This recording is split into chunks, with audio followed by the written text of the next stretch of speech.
ณโอกาสบัดนี้นะเดี๋ยวเปิดไฟก่อนเดี๋ยวชี้มือจ้ะ เมื่อเจ้านี้ก็ฟังไปแล้ววันนี้เป็นสาธโวเนอะแล้ววันพุธนี้ก็จะเป็นธรรมอานิสงส์ของการถวายสังฆทานเนอะพวกเจ้านะเป็นธรรมนาบัดนี้เหมือนกันเนาะ ก็ฟังกันไป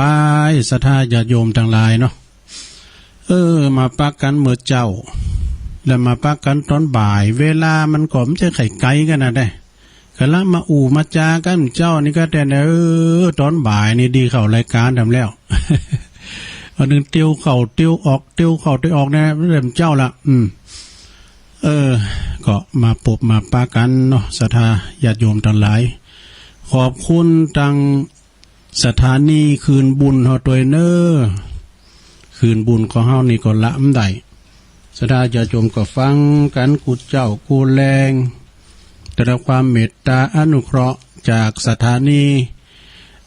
วิทยุเพื่อการศึกษาพระพุทธศาสนาและวัฒนธรรม FM 104.50 เมกะเฮิรตซ์ณที่วัดฝายหินจังหวัดเชียงใหม่โดยเมตตาบารมีธรรมอาจารย์ท่านพระครูสมุวิสุวัฒน์วรกิจโจเนาะท่านอาจารย์เฮาก็ได้ลิงก์สัญญาณไปพิธีเรียบร้อยกราบขอบคุณในเมตตาบารมีธรรมอาจารย์ตึงเจ้าตึงแรงเนาะแล้วก็คณะสงฆ์เนาะวิทยุคณะสงฆ์ของอำเภอฝางเนาะโดยเมตตาบารมีธรรมในพระเดชพระคุณหลวงพ่อพระครูสุจิตานุรักษ์ด็อกเตอร์เจ้าคณะอำเภอฝางเนาะ FM 100.25 เมกะเฮิรตซ์ตั้งอยู่ณที่วัดพระบาทอุดมนำบ่อสาวาเนาะสำนักวิปัสสนาต้องขอกราบขอบคุณในเมตตาบารมีธรรมหลวงปู่ตุยแล้วก็ขอบคุณตุปีเลินด้วยเนาะลิงก์สัญญาณไปพิธีเรียบร้อยเมื่อคำยามคืนแดมมืดก็จะไปลืมเนอสถาหลวงปู่ปจเตธรรมนะคาถาปลาช่อนนะเวลาฝนบัดตกก้ามมันแห้งมันแรงเปิ้นจะเอาธรรมนี่มาเตะนะก็ทำให้ฝนตกจุ่มเนอยินใจมาแรงบืดเนอมันคำบืดด้วยเนาะ2 ทุ่มถึง4 ทุ่มที่สถานีเฮาเนาะก็ฟังกันไป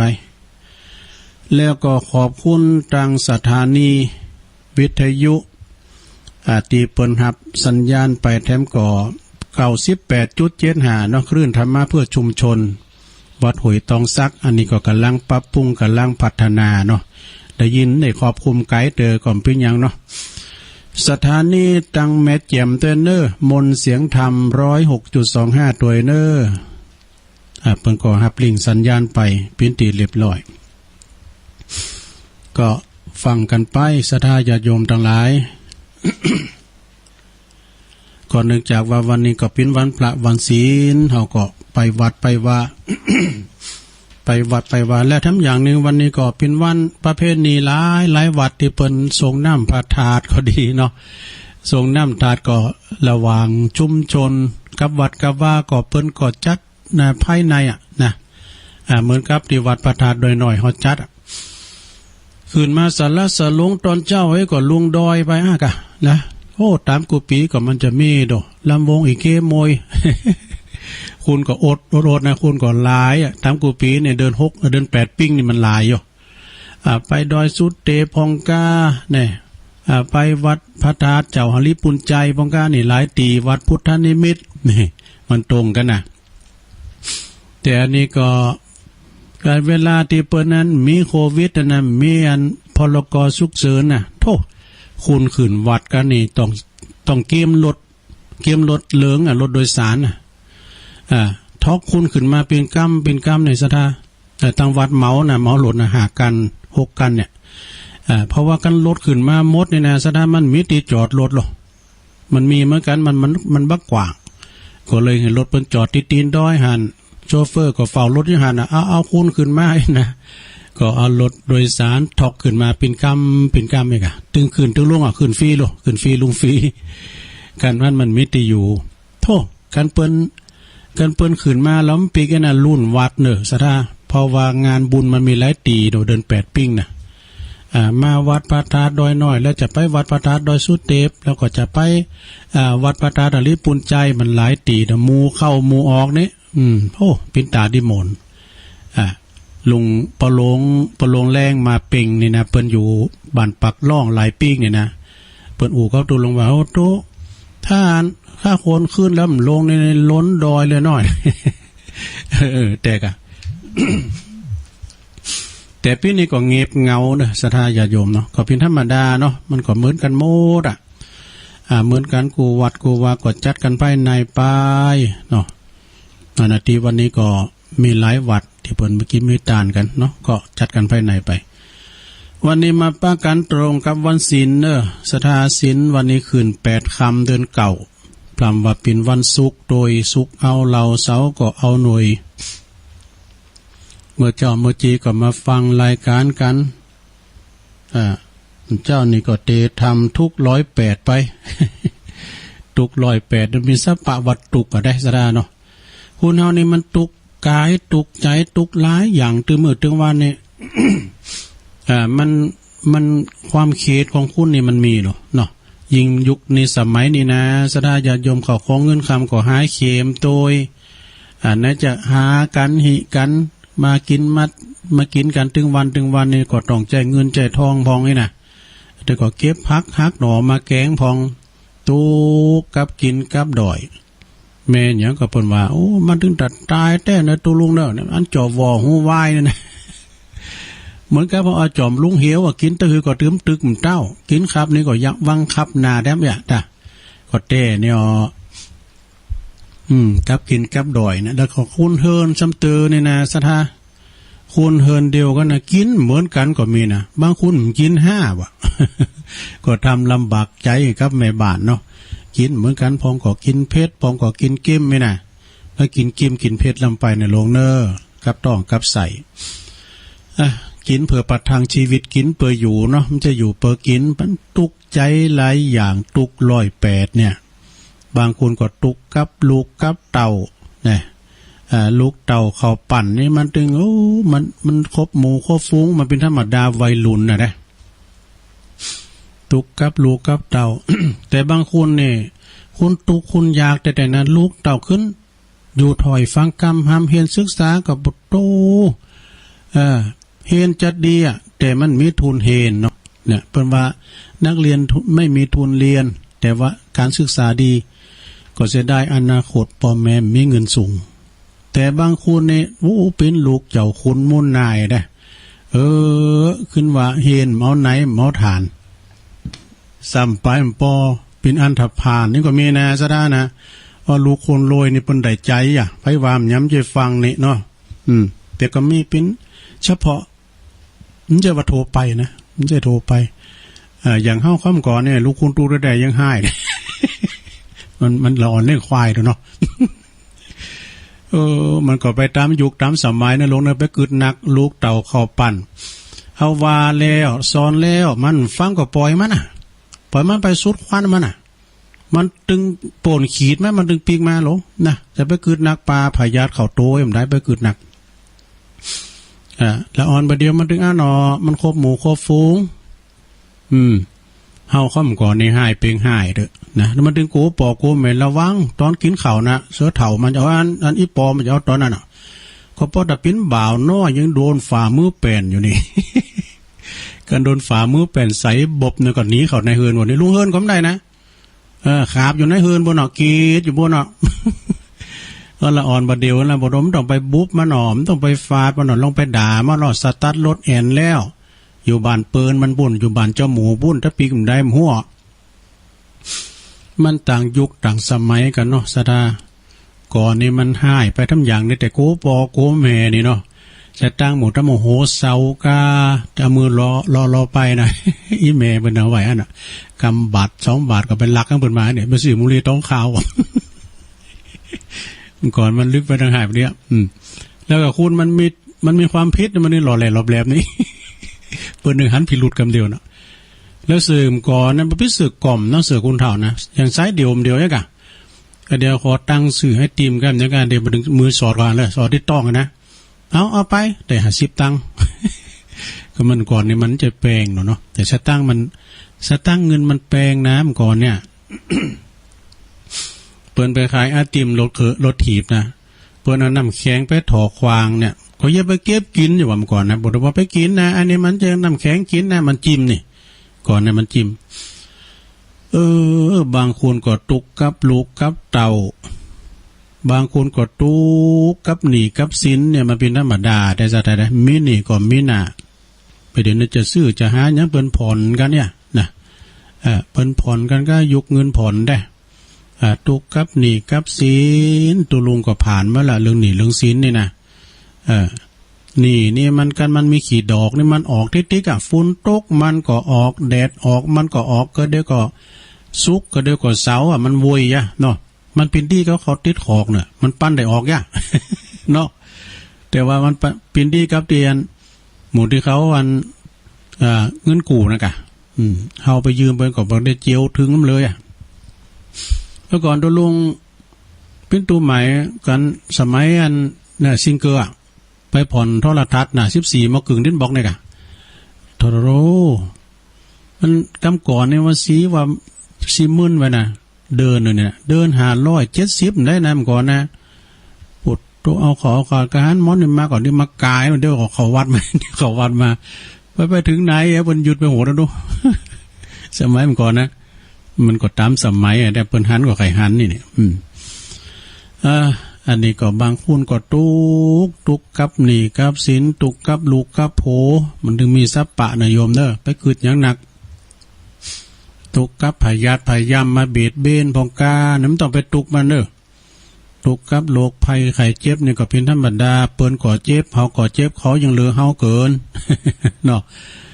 กินไปตันไปฟังน้ำฟังธรรมไปแต่โลกเด้อไปกึดอย่างหนักอย่างหลายนะตานาปะละมีบุญจะเกิดขึ้นได้เมื่อเฮาหือตานเปิ้นตันนักเปิ้นมีนักกดตันนักเฮาไม่ได้กดตามบาทตามแห้งไปเนาะอย่างตัวลุงตึงว่าในการเปิ้นตัน10,000เฮาอย่าตันปันการเปิ้นตันปันเฮาอย่าตัน100การเปิ้นตัน100เฮาก็ตัน50 60ไปน่ะเพราะว่าเบน้อยห้อยน้อยนี่ เนาะทานศีลภาวนา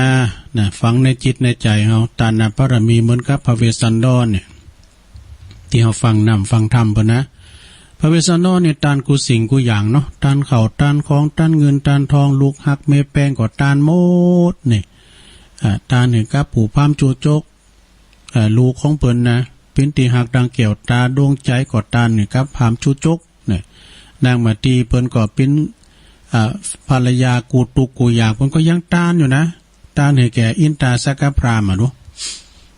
ทานแล้วก็หลังน้ำหยาดเพิ่นก็คืนเลยดู เพิ่นก็คืนเนี่ยฉะนั้นก็เอาเป็นลูกเป็นหลานของพญาเวสสันดรก็ต้านไปสถานเนาะต้านหนักก็ต้านหน่อย ศีลาปะละมีก็เหมือนกันเนาะรักษาศีลเดี๋ยวนี้เปิ้นรณรงค์ใส่สุดขาวกันว่าวันศีลสัญลักษณ์ของเจ้าปุถเฮา มาวัดมาวามเจ้านี่มันก็หลากสีเนาะเจ้านี่ไปขึ้นดอยกันมาน่ะตุลุมมันไหลนับผมมันจะมีอยู่28คุณตึงยิงตึงใจนะ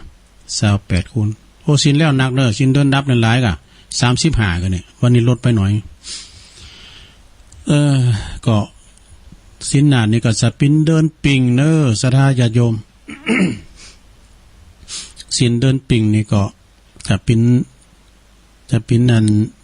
งานบุญที่วัดพระธาตุเจ้าสลีจอมตองวัดบันห้วยปันจ้อยแล้วก็หลายวัดเนาะเพิ่นก็ส่งน้ำถาดกันก็ภายในนั่นน่ะเนาะ ภายในและภาวนาบารมีบุญจะเกิดขึ้นได้เมื่อเฮาเจริญเมตตาภาวนากันไปเนาะเอาละศรัทธาญาติโยมเอ่ยมาแล้วมาแล้วหลายนาทีแล้วตุลุงจะเตทำกันเด้อก็ต้องขอบคุณครับเจ้านะเปิ้นมาลมบุญกันก่อมเจ้านี่ก็ขอบคุณตังปะโลงอันนันอินตาปานดอยเนอร์กับปีนานปอจานเปิ้นมาเอามวงมาตานนะโอ้มวงงาจ้างแดงมวงอาลู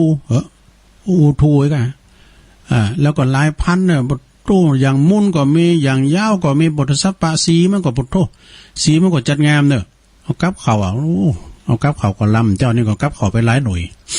ปอลงอันนั้นนี่ไปอยู่ตาลอนะดอกที่ปอลงสุกคนนี่นะ เปิดก็ห้อมกันเตะตัวผู้ก่อจะเตะทำเปิดตัวเนาะแล้วก็ขอบคุณทางตุปีแดงด้วยเนอะตุปีแดงนี่เปิ้นก็อยู่วัดเหล่าย่าวเนอ วันกับตองนะเปิ้นก็มาสั่งชัดเอาชัดไปเปิ้นก็บอกว่าตัวลุงกับพระเจ้าโลมทำบุญก็เจิญเด้อนะก็ประกาศถึงเปิ้นได้หน่อยนึงวัดเหล่าย่าเนื้อเนี่ยวัดของตันเจ้าอธิการจรูนฐานะทินโนตุปีแอดคูบาแอดเท่านะเปิ้นรักษาคุณเด้อนี่นะเปิ้นมีลูกเลี้ยงเองคำไปเป็นพยัดพยายามก็ไปที่หาเนาะนะเปิ้นก็แปลงศาลาครอบพระเจ้าสมปรารถนาอีหรอปิ้นเจ้าภาพกระเบื้องมุงล่างค่าก็แผ่นละ20ไปทำบุญกันได้ที่วัดมกับตองเหล่าย่าเนื้อเนอะวัดของงานตันเจ้าจรูนฐานะทินโนแล้วก็ตุปีแดงเขาทำบุญก็ฟังกันหลายเนอะตั้งเหล่าย่าไต่เหล่าย่าเนื้อนะปอแจงแม่จรจอมท่านนี่เป็นโยมปอโยมแม่ของตันเจ้าอธิการจรูนฐานะทินโนพวกก็ฟังถึงวันหน่อยแม่จรเขานี่นะแม่จรเขาก็แล้วก็ตั้งปอทอนโทรมาสักเตอเนี่ยเดียวอ่ะนะแม่คันเงินใจกันทาเขาแล้วก็ตั้งปอกำนั้นบรรเลงยะยองปอกำนั้นวัดเปิ้นก็การกรุงลุงเริงปีหน้านี่ก็คงจะมีปล่อยลงกับหูเปิ้นก็แปลงศาลาเนอะศาลาครอบพระเจ้าพระเจ้าสมปรารถนาเนาะไปจะไปลมกินลมตานก็ไปเนอะเอาละเนาะศรัทธาญาติโยมทั้งหลาย แล้วขอบคุณดังแม่ป่าเฮาด้วยเนาะแม่ป่าเฮาไปอยู่แสนตุนมือพุ่นแม่ป่ามยักษ์แม่ป่าบ่มมันกิตติวงศ์เปิ้นก็โทรมาเป็นกำลังใจหลังใหม่ เพื่อว่าโตจะออกวันเนี้ยออกอยู่เนาะเจริญพรไปตังปีน้องตังสันตุนมือตัวเนาะแล้วก็ตังปอหงโยนเนี่ยออกห้องยาแล้วหรือยังบ่ฮู้เนอะเพิ่นก็มาเยี่ยมปอวังเนาะเพิ่นก็อยู่สบายแล้วปอวังก็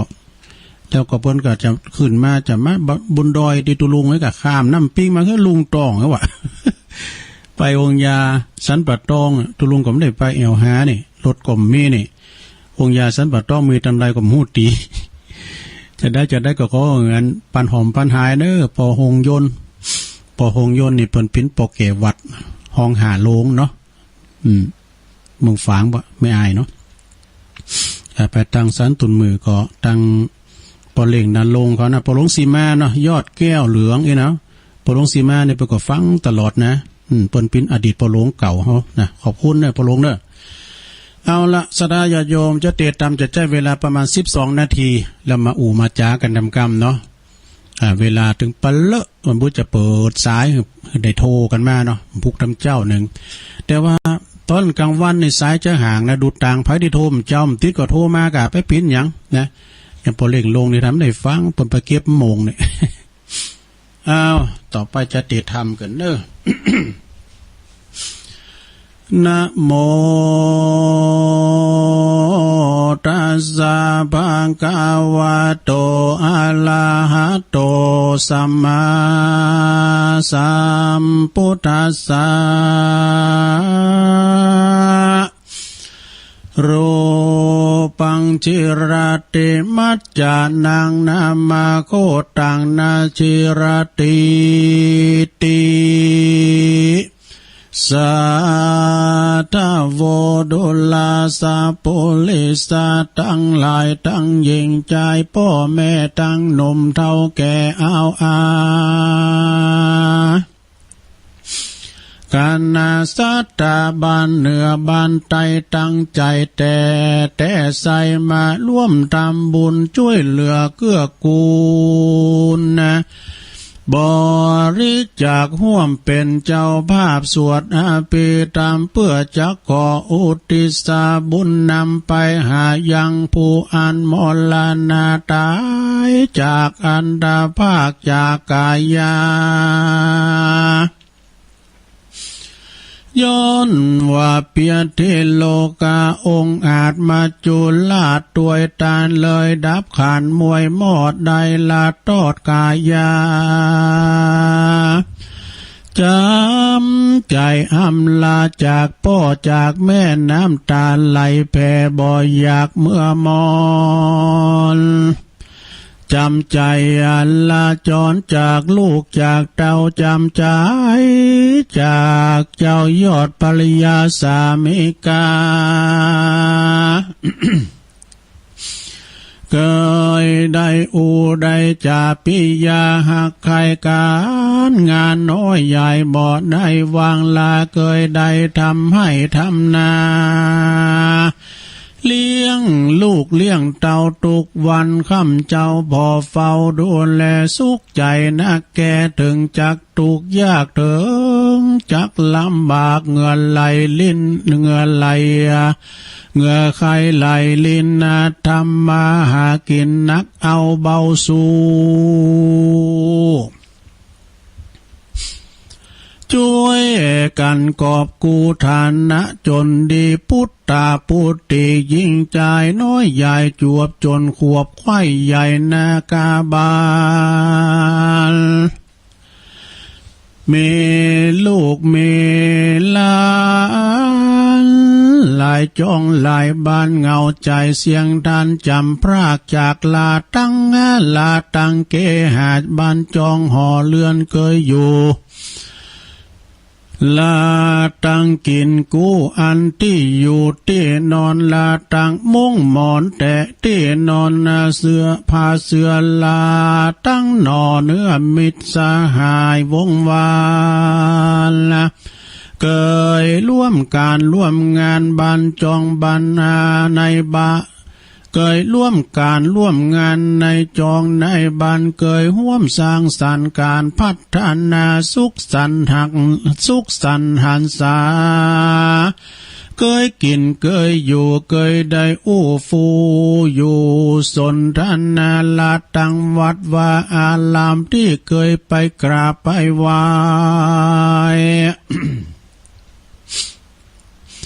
เค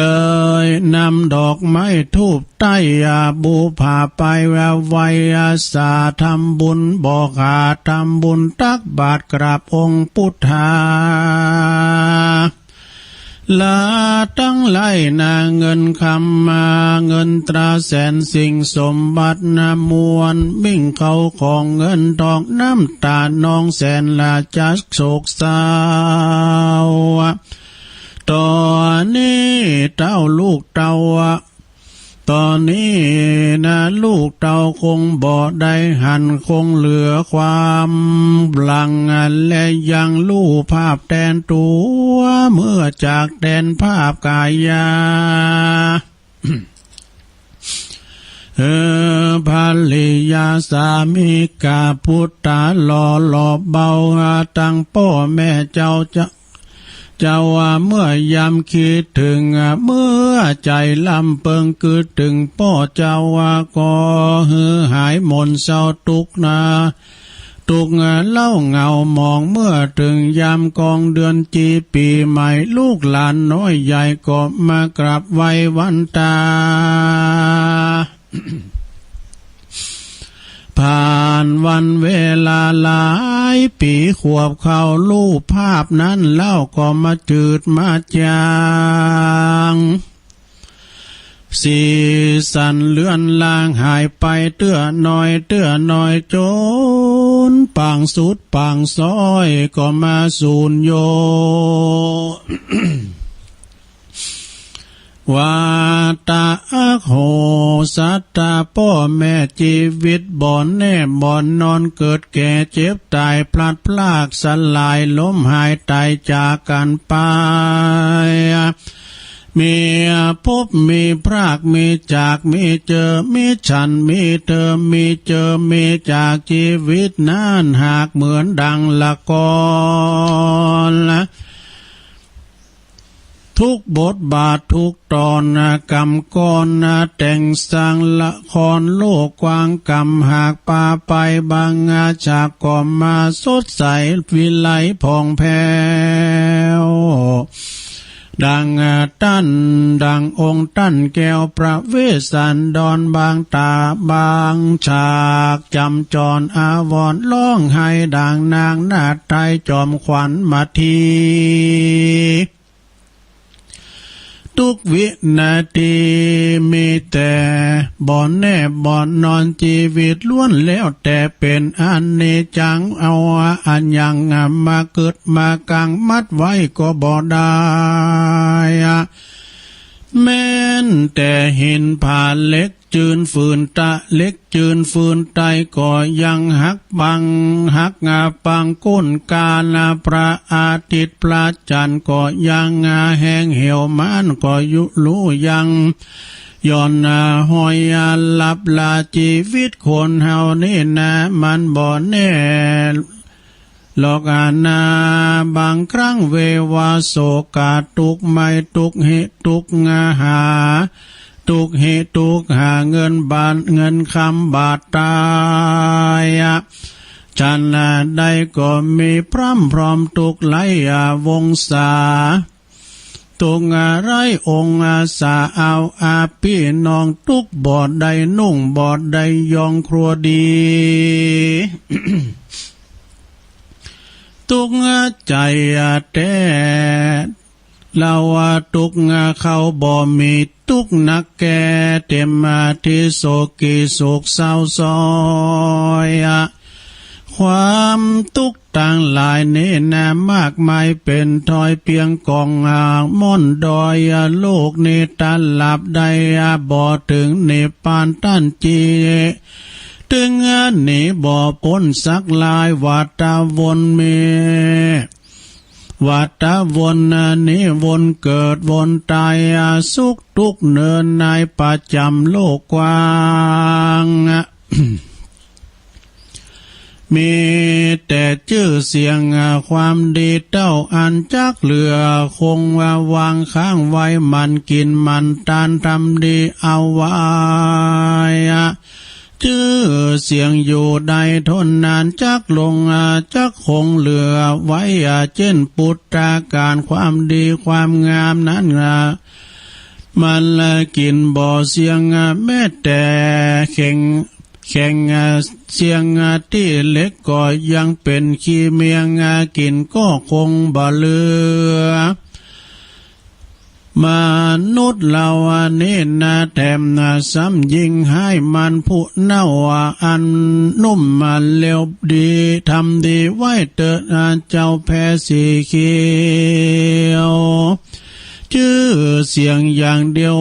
คงจักค้างไว้ได้จักเป็นอักขีปาฏิไฟไตส่องมากาต่างขึ้นจานฟ้าแหลมโลกนานั้นแต่แหละนาเตสะนาปัลลิโยสะเนในที่สุดแห่งพระธรรมเตสะนาด้วยเตจะบุญกุศลอันใหญ่กว้างที่ตั้งเจ้าผ้าพร้อมโดยตั้งวงวานญาติมิตรได้มาร่วมกันทำบุญตั้งใจอุทิศเหมือนการจูผู้จูคนขอเตจะพลาบุญกุศลที่ตันทุกคนได้คิดร่วมสร้าง จง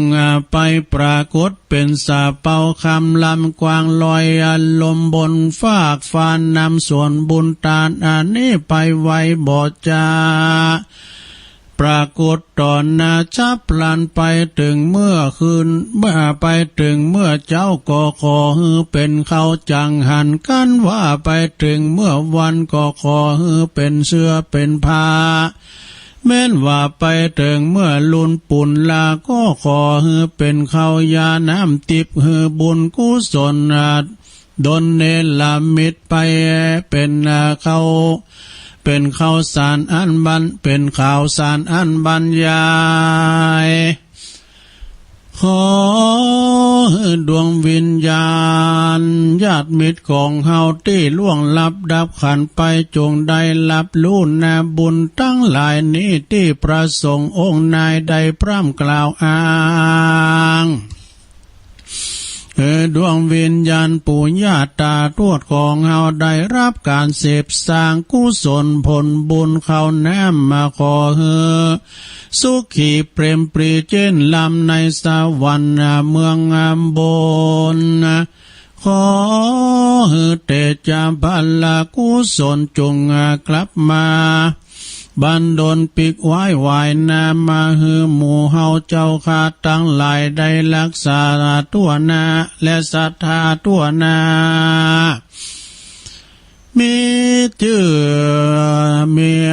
ที่มีศรัทธานอบน้อมได้มาร่วมกันทำบุญด้วยใจพร่ำพร้อมจิตใจหลังคอนศรัทธามีอายุ120 พรรษาสัพพะโลกาอย่าได้มาไกลขอเจ็บขอไม่เมื่อเย็นหนาวใครหนาวเย็นเมื่อยใครก็อย่าได้มาปานาจวบปบใดเป็นที่นับถือปูชากราบนบ ของฝูงมนุษย์และเทวามีพละกำลังแน่นหนาดังจังไปศาลพายากาก็ขอสมขาลมแห่งคาที่ได้ปั่นป้อนมาไว้ขอมีจริงเป็นจริงแต่ใส่กับมาตานาที่ได้ร่วมการร่วมงานทำบุญจงหมดทุกได้อยู่สวัสดีสุขสันต์ตัวชั่วนิรันดร์เมินนานเตียงมันเตียงแต่นั้นจุงจักมีเตียงแต่ดีลีแดเตินนิติตังกิยาสังวันลันนาวิเศษจาห้องเหตุยังพระธรรมเทศนาเรื่องชีวิตบ่แน่นอนก็บางกรมสมเรสเด็จแล้วเท่านี้ก่อนแลสาธุสาธุสาธุจบลงไปมีนาไหลหอมเหมือนกันนะลงเนอะกุมาพองก็อย่าตามแบบสบับตัวลุงนะจบป .4 ไม่มีเส้นอันติทำมันนั้นอ่านหนังสือจ้านะอ่านหนังสืออยากมึนๆได้เด็ดโตอ่ะชีวิตที่ไม่แน่นอนเปิงกอบสัตว์ทอในชีวิตของเฮาเนี่ยแน่นอนนะประคองโดยธาตุสี่ดินน้ำไฟลมประชุมกันอยู่ที่เฮาเนี่ยธาตุสี่เฮานี่นะแต่ว่าธาตุใดธาตุหนึ่งมันสามัคคีกันนะธาตุลมบะมีนี่สี่ธาตุได้มีกะธาตุลมมีก็เฮาไปมีลมหายใจก็ลงมันก็ไปมีมีลมหายใจก็ตายนี่เนาะฉะนั้นเฮาก็อยู่ดำรงโดยธาตุทั้งสี่ขันธ์ห้าเฮาเนี่ยนะฉะนั้นเขาก็มีอินทรีย์ชีวิตอยู่กันต่อไปบันเนนอนสักอย่างลุ่มหายใจจากกันไปเป็นธรรมดาจติจัลลาพยาติมรณะการเกิดแก่เจ็บตายเนี่ยมันเป็นธรรมดาคุณเฮากูคุณในเมื่อเกิดมาแล้วก็ทำบุญทำกุศลทำดีไว้เนาะทำดีไว้ให้ลูกทำถูกไว้ให้หลาน เพราะว่าหอมจะอยู่โจนาตาปีเนาะเอามาแต่เกิดมาเป็นคุณเนี่ยกับปุตโตโรเป็นบุญแต่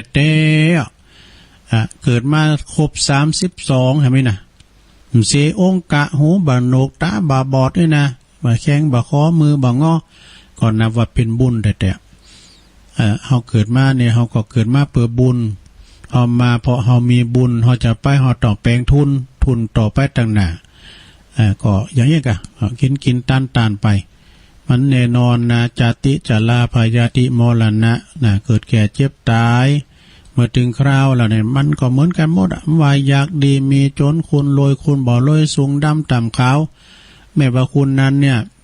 จะปิ้นไผก็ตามเมื่อมาจุฬามันมาถึงเนี่ยมันเอาไปจนไหนเดี๋ยวเราฟังทั้งหน่อยเนี่ยทั้งเรื่องนิทานนะ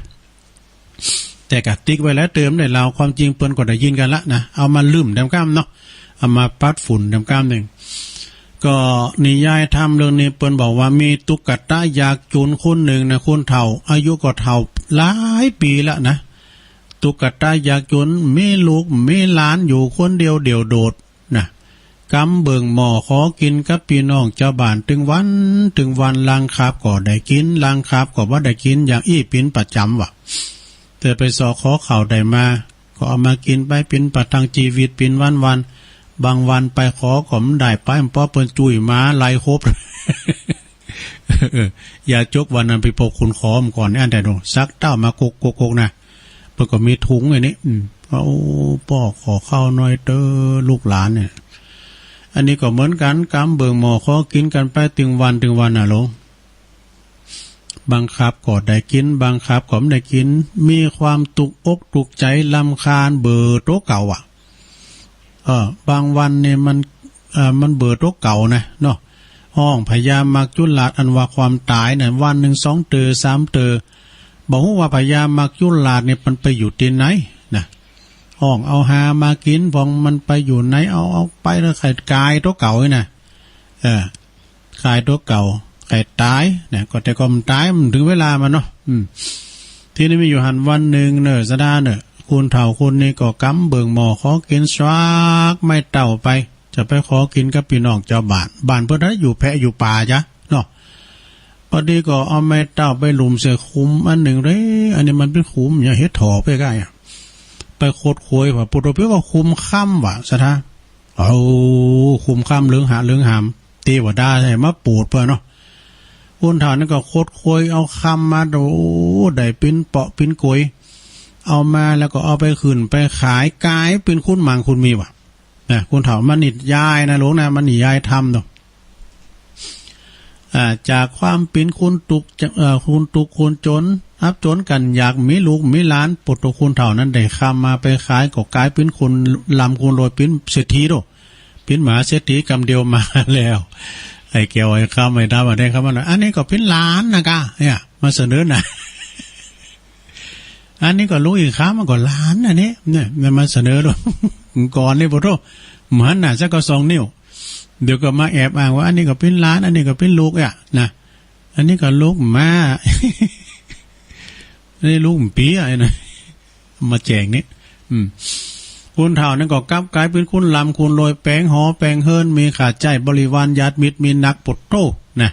อันใดก็มีพำพร้อมก่อนนี้โกตายดูก่อนนี้ไข่ตายดูห้องหาพยามักจุลาดอันว่าความตายมาวันหนึ่ง2 เตอ3 เตอก็บอกว่าพยามักจุลาดไปอยู่ที่ไหนน่ะเอาเข่าก่อนนี้โกตายก่อนนี้ไข่ตายมันเดือดขึ้นโกตายทำแล้วนะเดี๋ยวกันเปิดมาหลายเตือเดี๋ยวใจเย็นเ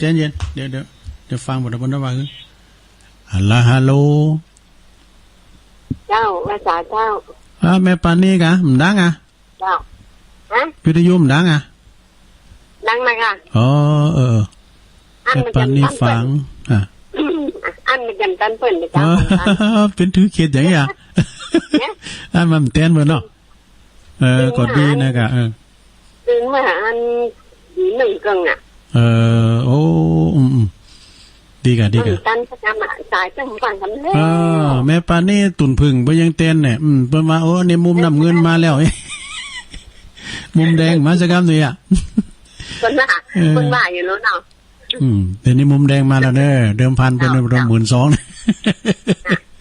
ถ้ายังเขาทำบุญนี่เนาะอันสนุกยังเขาทำบุญอันเขามาเอามีนั่งเขากอดด้านนั่งเขาอันนี้เขาเหมือนมีเขาก็ยกมือได้3 มือไหว้เนาะอันน่ะแม่น่ะถูกแล้วปัตตานุโมทนาไมเปิ้นทำบุญกันให้เขายกมือสาธุอีกก็ได้บุญละเนาะที่เปิ้นตานนั่นเขาไม่ได้ตานเขาก็ยกมือได้กะวันนั้นเขาห้อมบนห้อมกันเป็นร้อยตุลุงห้อมไม่เศร้าเนาะนั่นน่ะนึกได้บุญด้วยเนาะถ้าเปิ้นห้อมร้อยเขาห้อมร้อยนี่เนาะแล้วเขาพิ่งมาเขามีอย่างกินรู้เขานั่นน่ะลูกหลานเขาพองตัวก่อตานเอาหนาเอาตาก็มีนะมีหันลายนะตุลุงเขาลืมเก็บที่ตานจังร้อยเนาะถ้าเขาผมมาได้จังน้อยละรูบุญน่ะมันเบียดเบียนตัวเก่าแท้หมอมันเบียดเบียนตัวเก่าน่ะต้องไว้กินไว้ซื้อไว้ยังเลี้ยงลูกเลี้ยงเต่าพองอากะเนาะก็เลยว่าทำขินตานจะเล็กจะน้อยทำความดีไว้ให้ลูกทำมันถูกไว้ให้หลานทำความเพียรตานไว้ให้ชาวบ้านนี่เนาะแม่น่ะถูกแล้วถูกต้องเลยอันเนี้ยพี่ว่าเจ้านี่มันเต้นเบอร์นะแต่กะว่าแม่ปานี่นี่มันเต้นเบอร์รู้อ่ะเนาะอันนี้อันนี้สายมันติดดุดเลยนะอันนี้มันติดสักหน่อยผลงานได้พี่ยังทำคำจะแปลงใจเหอะแรงเนี่ยมันดึงถึงเหมือนแรงเนี่ยมันสายมันจะปอกกึนหรอเจ้ามันเล่นเจ้าอย่างจำ แต่เนี่ยก็ฟังเปิ้นตลอดจบนะเจ้ายินดีได้ไหมปานนี้เนาะเจ้าเจ้าประสานบุญเจ้าสาเนอสาธุสาธุอันนี้มันได้ดอกละนะกะอันเปิ้นนั้นพยายามโทรมาเนาะก็เป็นยังตุลุงอู่ถึงไหนอ่ะเนี่ยนะหมายความว่าคุณเฒ่าคนนี้นะตุกตะอยากจนในแดมก่อนนี่เป็นคุณตุกผานอับจนกันอยากห้องหาพยายามมักจุลาดมาวันหนึ่ง2 เตอ3 เตอพยายามมักจุลาดก็มาสักเตอนะทีนี้ก็เกิดว่าเป็นคุณลำคุณรวยแล้วขึ้นมาโกตายทำแล้วที่จะได้จะหลีกลี่อย่างได้จะลบอย่างได้บ่หือตายไหนน่ะไปถามไผก่อมสามารถที่จะตอบได้ว่าอันหอมไข่ตายที่จะฮือน่ะวันหนึ่งไปถามจับใส่พยามักจุลาดว่าขานี่จะตายเมื่อใดวะพยามักจุลาดก็บอกว่าทำ7 วันน่ะลุงจะมาเอาตัวไปเลยกะลุงจะมีอินทรีย์ชีวิตอยู่ทำ7 วันน่ะเนอะนะบอกหู้ไว้เกินสั่งลูกสั่งหลานน่ะเนอะน่ะ ปวดโรคนเฒ่าคนนี้ก็จะเยะจัดได้ก่อนนี้มันโกดตายเดี๋ยวนี้โกดตายขึ้นมาเนาะบาสามารถที่ว่าไปถามไผก็สามารถที่จะตอบได้ว่าจะลบลี่หนีความตายได้จะได้ก็เลยเกิดแผนเนาะ เกิดแผนว่าเอาจาน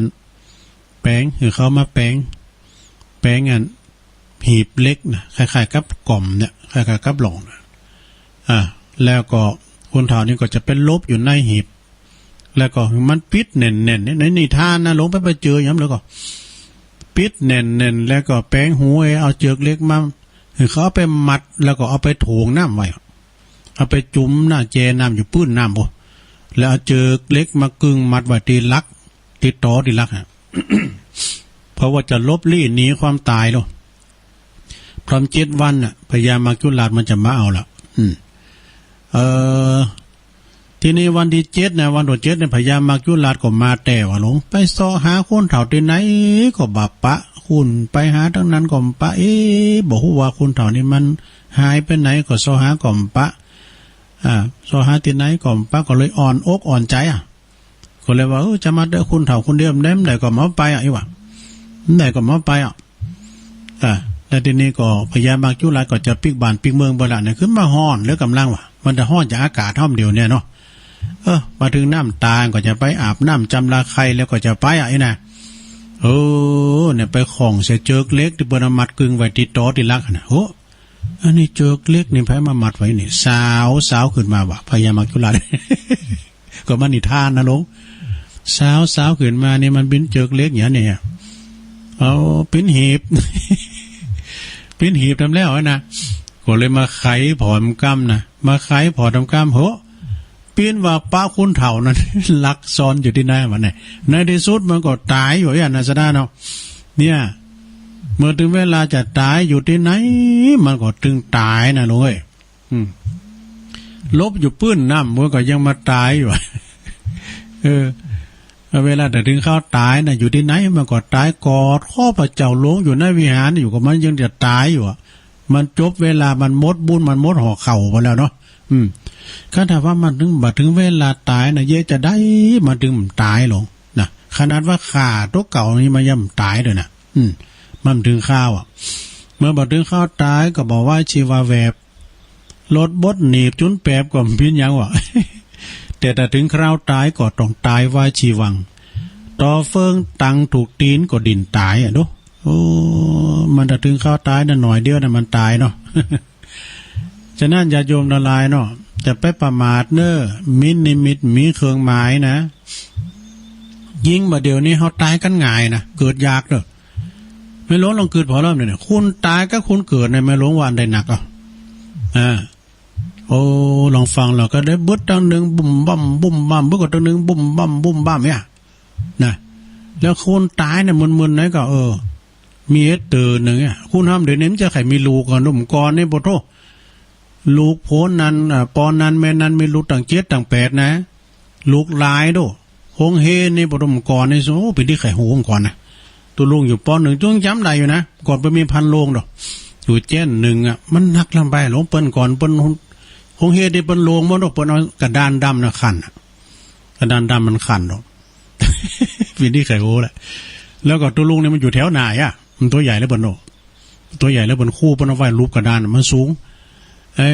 แล้วพันโลงเนี่ยมันหาสังหูหาสังเยี่ยมได้เนาะมันพอมีติเตียวนั่นตรงหน้ากระดานเนี่ยนะบ้านนี้คิงมาอยู่ให้แจ้นพี่บ่ามันเตือกอ่ะ เอาได้ขึ้นไปแจ้น2ว่ะโลเอาก็บทโทษพอดีกาย สอบผมได้สอบ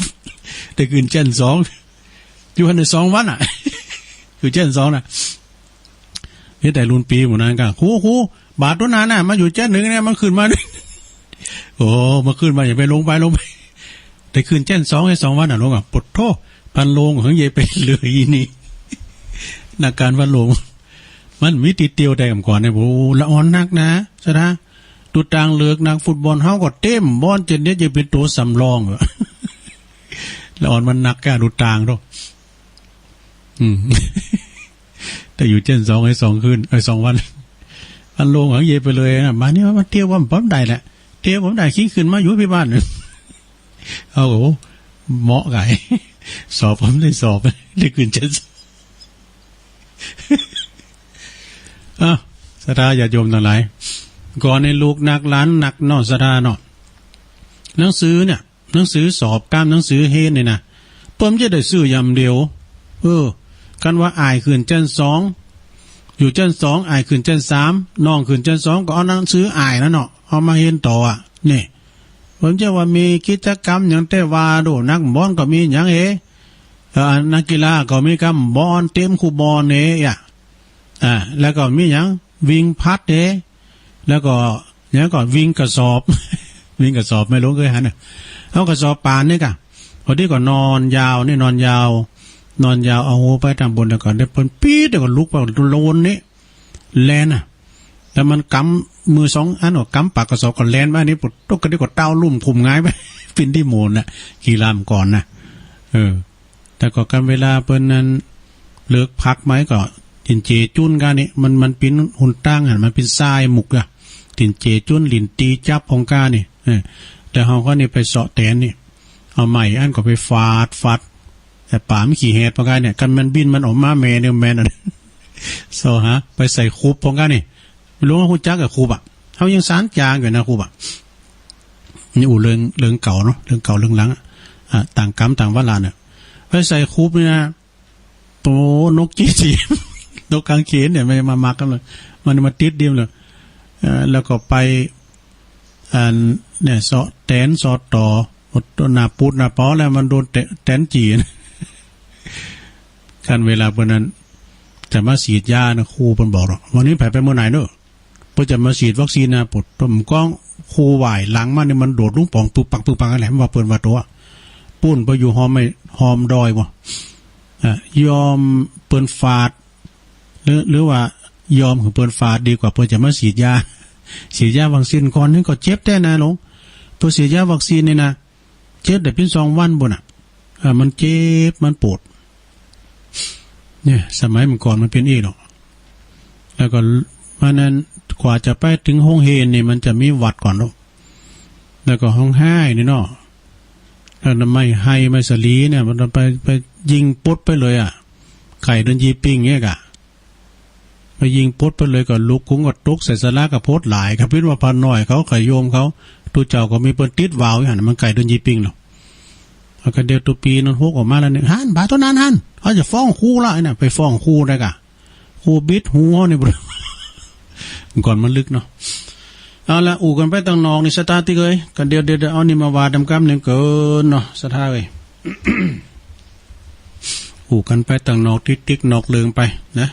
สเปเฮละเหมือนกันเอาหนังสืออันนี้มาวาดำกำหนึ่งเกินพวกนี้จะเอานั้นมาเล่าเนี่ยเมื่อมั่งมีมิตรมากมายหมายมองมาพูดก่อนอันนี้เอาว่าลวกคนเดียวบ่ต้องเงาตึงหมูนี่อันนี้กรรมอันนี้เขาได้ยินบ่อยนะท่านมหาประสิทธิ์เปิ้นจังหวานะเป๋ว่าจะได้อันนี้เป็นกรรมบักเก่าของปออำนวยกับลำพัดนะเปิ้นหมอเพื่อ เป็นกรรมของคุณเฒ่าบักเก่าเปิ้นว่าลวกคนเดียวบ่ต้องเงาตึงหมู่บนหมายความว่าจะได้เพราะว่าฉลาดเพียงคนเดียวนั้นบ่เหมาะวะเปิ้นว่า บ่เหมาะอย่างใดถ้าโง่คนเดียวก็จะดีกว่าวะหมายความว่าความหมายนั้นก็คือว่าตันเปรียบเทียบหือหันว่าเนาะคนเฮานั้นจะอวดฉลาดไปเสโมดนั้นยอมบ่สมควรเพราะอาจจะทำให้มีภัยมาถึงตัวเองได้นี่สู้เฮาทำงานเฮาเป็นคนโง่ทั้งคณะก็ยังจะดีกว่าว่ะทำบ่ฮู้บ่หันทำบ่ฮู้เรื่องยังสักอย่างยังฮู้ยังทั้งสิ้นทั้งมวลเนี่ยฮู้นะฮู้ก็ว่าฮู้นะอยู่ตุยตายรู้แลกันไปเนาะยอมจะทำให้ปราศจากภัยมารมากวนได้นี่อันนี้นะ แล้วกวนเดียวบัดเตาเงาตื้อหมูก็คือคุณที่ไปตื้อหมูนั่นนะไปแอวบ้านนั้นจองนั้นเปิ้นเย็บเปิ้นทำหยังเนี่ยเฮาไปหันไปพอเปิ้นเนาะเปิ้นว่าไปตั้งหน้านี่ให้เอาเงาไปก่อนจะไปโอดลัก เปิ้นว่านะไปตั้งหน้านี่นะเปิ้นว่ามีดมันคุมในฟักน่ะไปฟ้าวปืดเสิงเปิ้นหันหลังนะเปิ้นว่าโง่ไม่เป็นใหญ่ไม่ได้เพราะต้องเงาไปก่อนนะเปิ้นว่า แล้วทำบทหนึ่งอันนี้ได้ยินท่านอาจารย์ว่าเป็นประจำเนอะอาจารย์ภาครูอภิวัฒนวิกรมนะเปิ้นว่าเป็นประจำความหมายเป็นจะได้ลองฟังบ่เนอะเปิ้นว่ารับเด็กลูกเจ้าเป็นเจ้าต่างหลายรับเด็กลูกขวายปาฮื้อลูกหลานเป็นหนี้เป็นค่าเนอะไอ้น่ะ มันเป็นจะได้ลองฟังบ่เนอะลงเนอะรับเด็กลูกเจ้าเปิ้นว่ารับดึกหืดตื่นแต่เจ้าตรูจะได้เป็นเจ้าคนนายคนนะแต่รับเด็กแล้วตื่นสายตะวันโด่งนี่นะยอมจะทำให้ปบกับความหายนะจักนำเอาลูกเอาหลานปิ้นหนีปิ้นสินใดนะเพราะหมายความหมายนั้นบอกให้ฮู้ว่าคุณเฮาเขาว่าเป็นคุณขยันขันแข็งไงเนาะเมื่อมีความหมั่นเพียรก็ยอมจะประสบความสำเร็จในชีวิตง่ายๆนะนักเอาเบาสู่การสู่งานนี่นะแต่คุณขี่ข้านี่นะสันหลังยาวเลยนะเปิ้นว่านอกจากจะทำให้ครอบครัวในบัดเจริญก้าวหน้าแล้วยังจะป้าหือลูกหือหลานติดหนี้ติดสินได้แฮมต้วยนี่ก็จบลงไปเนาะอันนี้สดาญาติโยมกันเฮา การเฮาบอกโค้งควายเนาะเป็นว่างานหนักไม่ทำให้ฆ่าคนงานหนักเป็นว่าอย่างกับมีอันกรรมนะงานหนักไม่ทำอย่างนั้น แล้วก็ไม่มีความจนในหมู่คนขยันเนี่ยนะการเอาการคักงานมีหันคุณในสดาตุลุงไปหันนะ คุณเดียวเนี่ยนะเปิ้นขืนลำใหญ่นะคุณไม่ยิงใน3-4คุณนะไส้ตัวมันเต้นโอ้ก็ยังมาเก่งแล้วขืนเกินนี่นะแล้วลดปดมันอย่างลิงนะอย่างลิงขืนนะมันเน็ตนะมันโวยแต่กะคุณไส้นะคุณไส้ไม่ยิงหาคุณย่ำเต้นคนเดียวนะทุกอันนี้เปิ้นว่าทำงานเก่งแต่เฮาเรียกการเก่งนี่นะอยู่ที่ไหนก็ตามมาที่มันตกงานเนอะจับคนหนึ่งแล้วคนหนึ่งก็ไปทำเจ้าหนึ่งแล้วทำเจ้าก็ไปทำเจ้าหนึ่งอ่ะนะแซมพองนะบทโตยำแต้นยำบ่าย3นี่นะบทต่อยเกินนั่นเนี่ยกกแล้วนี่เนาะกระทิงแดงเพื่อก่อนเล่งเขาเพื่อก่อนเล่งแรงมาก่อนเล่งเราเนี่ยนะก็มันจะไปตั้งนานแล้วนี่ พอเล่งอยู่ไปเกินเงินได้กำแม่เนาะ ฉะนั้นก็คักมันคักติ้นคักมือคักกล่อมคักยอยไปสดาญาติโยมเนาะลวกคนเดียวบ่เตาเงาตึงหมูรับเด็กลูกเจ้าปิ้นเจ้าตั้งหลายรับเด็กลูกควายปลาลูกล้านปิ้นหนีปิ้นขาเน้อนี่นะเอาแต้มบทหนึ่งซะนะ เวลาตุลุงมีปลาเลอะเนาะคุณลูกคนเดียวซ้อนอยากเข่าบ่ตากมันตำปึกตำเหนียวนี่อันนี้ก็อันละมันกันนะ เขามีลูกโตนเนาะสดาเนาะลูกโตนก่อนลูกคนเดียวนะลูกคนนั้นอย่างวามเดี๋ยวนี้อย่างเจ้า มื่อก่อนนี่ลูกนักล้านหลายเนาะโอ้คอกนั้นมีตั้ง7ตั้ง8เนี่ยเดี๋ยวนี้คุณเดียวก็เลี้ยงป้อมกลุ่มอ่ะเอามาฝากว่าคือแม่มันบุญเลี้ยง เนาะเมื่อก่อนนี่ปุตโตเตาเท็ดกันโหปีครั้งปีอ่ะเมื่อก่อนนี่เปิ้นมันจะว่าจะมากินยุกกินยาอย่างนี้ดูเลี้ยงมดเกิดมาตอนใดก่อนเลี้ยงมดเลี้ยงแล้วก็เปิ้นได้พ้นเน้อลูกเต่าก่อนนี่เปิ้นหู้การหู้งานเลี้ยงโง่เลี้ยงควายเฮานี่ไปเอาไปพักหมูบ่น่ะซะนะก่อนเลี้ยงหมูก็มันจะว่ามีอาหารอย่างอีกเปิ้นเลี้ยงหมูนี่เปิ้นก็เอาพักไปซอพักขาบกาพักหุมน้ำกาเอาโยกมาซอยกาตุ่มข้าวหมูนี่แล้วก็สำเร็จก็มกล้วยสีเป้านี่เคะยังเอามาตุ่มน่ะเคะเป็นน้ำเนี่ยนะเลาะน้ำออกก็มาฟักปักปังแปะกันแหนมก่อนนี่เปิ้นเล่งโดเล่งแล้วก็กินข้าวนี่บ๊อบน่ะมันจะว่ากินข้าวเป็นยำเดียวกินข้าวนี่บ๊อบซ้ำหมูซ้ำโตก็ไปกินไก่น้อยนะโธ่ซ้ำโตน่ะไก่มันนึงไปมันกินกับหมูเนาะแม่มันหำเย็นมันตัวใหญ่ไก่หมูซ้ำโตนี่มาบ๊อบไก่น้อยอ่ะเปิ้นว่าบุบปางมาหันตุบุบนั้นบุบปางมาหันตอนนั้นตุลุงเลี้ยงหมูสุมาเด้อถอดเอาแคบบุบปากมาหันมันก็ไม่เยอะเนาะอันนี้สมัยก่อนเนาะลูกเต่าล้านเล่นเปิ้นหลายลมซาวแหละการกินข้าววงใหญ่กะการข้าวมดกับป้อข้าว เมียลงเมียการข้าวมดเมียกับป้อข้าวบ่ปอมันกวาดตัวบ่เต้นหลาตำหลาปอบ่ได้กินเดียบุดต้นนึงยืนน่ะแบมือขออย่างนกอย่างลูกนกปากตลอดตะแหล่แหละทุลุงก็เนี่ยตุกมันจะให้เนี่ยกินข้าวเม็ดฮักน้ำว่าข้าวปีนย้ำหน่อยก่อนนี่นะข้าวก็แป้งลิตร2 บาทก็ว่าแป้งก่อนนะเนาะเจไฮเยนาเนี่ยปดตัวข้าวคนน้ำมาถูไม่เนี่ยมาดึงไข่ไห่อย่าตายโอ้ถึงไหนลูกคนเดียวสอนยาเข่าบาดตากมันตามปึกมีลูกโตนนั้นสั่งสอนบ่ค่อยเจอฟังนี่แต่กันเนาะเป็นตัวใจมันน่ะลุงเอ้ยลูกเต่านี่นะเป็นตัวใจมันอย่างที่ตุลุงไปงานไหนงานวัดนี่นะปุดโต้มลากามันจะเอาอนันต์แม่มันมาหือกับปุดโต้มันแยงกิ่งเกือก็หานะปุดโต้ไข่บิดขากันเดียวแม่มันได้ซื้อเหรอมันยอมเนี่ยมันได้ยามใดฮะน่ะมันดึงนอนกิ่งเกืออย่ามันได้เจ็บได้ใหม่หรอเนี่ยไปตัวใจมันนะฮะมันได้แล้วมันได้อั้นตลอดอ่ะมันยามเนาะ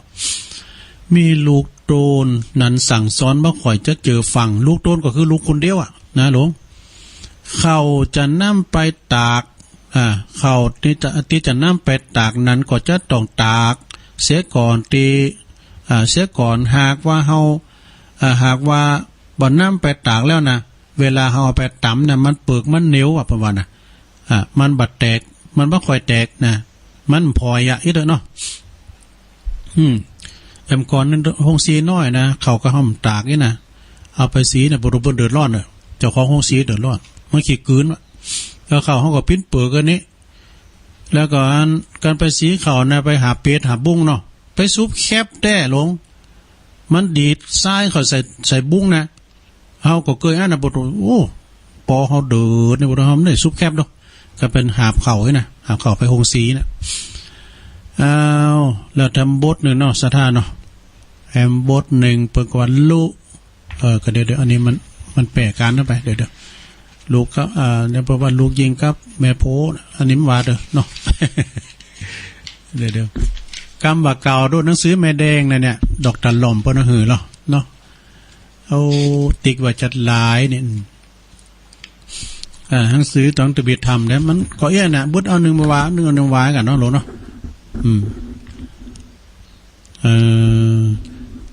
มีแถมบทหนึ่งเปิ้นก็บอกว่าหันเงินหน้าดำหันค่ำหน้าเสาลงเอ้ยเนี่ยเงินคำกำแก้วถ้ามันมีก็ดีแต่มันสะดวกสบายได้ใจได้จ่ายง่ายในจาดนี่เนาะถ้าเฮาลุ่มหายแต่จากเนี่ยเงินในใจไม่ได้สักอย่างอ่ะในธรรมเพื่อว่าจะมีแต่บุญนะบาปกับบุญนะที่ตัวเฮาไปได้ เงินคำกำเกี่ยวนี่มีไว้ไม่ได้ในสะดวกสบายในจาดนี้ได้นะเนาะเงินหันขึ้นหน้าดำหันค่ำหน้าเสาเปิ้นก็อธิบายว่าอย่างอี้นะลงเนอะเมื่อหันเงินก็ทำตาโตนี่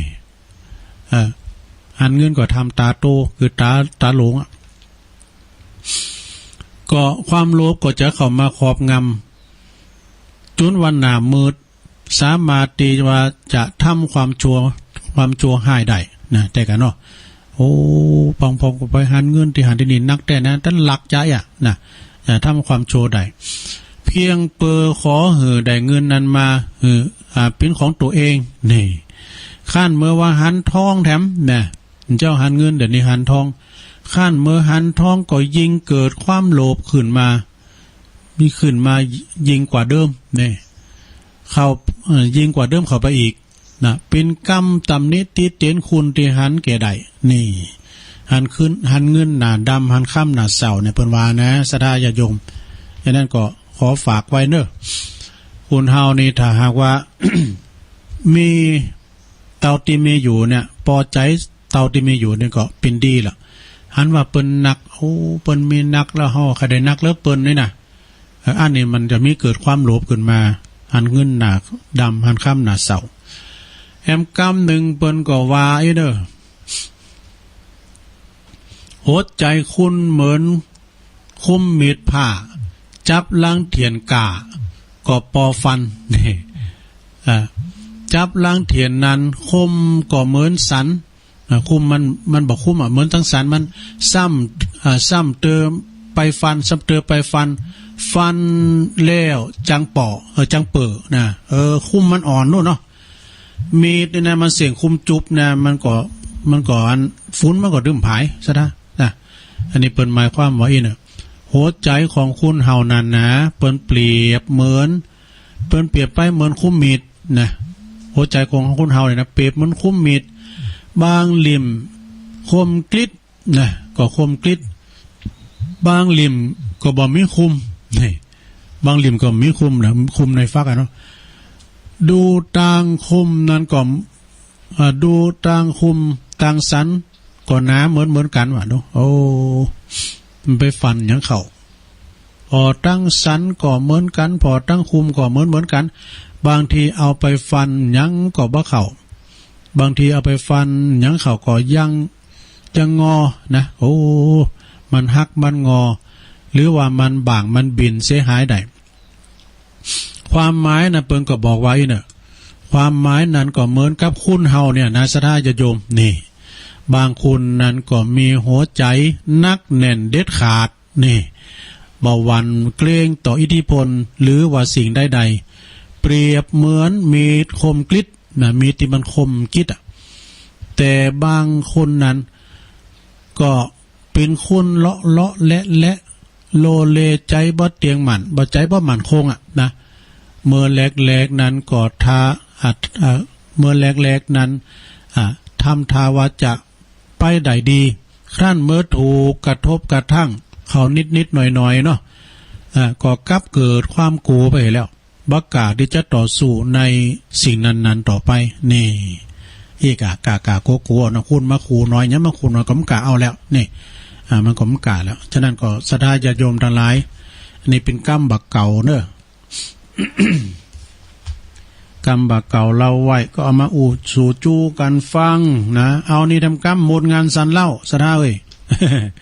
ของอาจารย์บุญเพลินยาวิชัยนะแต่เจ้าก็มาฟังรายการถ่ายทอดสดที่วัดอินทคินเนาะเวลุคามป่าสร้างอาจารย์ณัฐพรหมเสนลึกสิงแก้วเปิ่นไปสัมภาษณ์เปิ่นไปจัดรายการพิเศษที่วัดอินทคินท่านพระครูสุตตะคุณวัฒน์หรือว่าท่านมหานิคมอาจารย์ไพบูลย์เขาเนาะอาจารย์บุญตุปีบุญเขาวัดดอนโลงก็มาเนาะ ฟังแล้วก็มนอกมนใจไปก็เล่าความประวัติความเป็นมาวัดอินทคินนี่เปิ้นจะมีใส่ขันข้าวตอกดอกไม้เนาะตุลุงก็ไปกุปีนะเปิ้นก็ไปทำพิธีโอ้โมนอันนี้คือ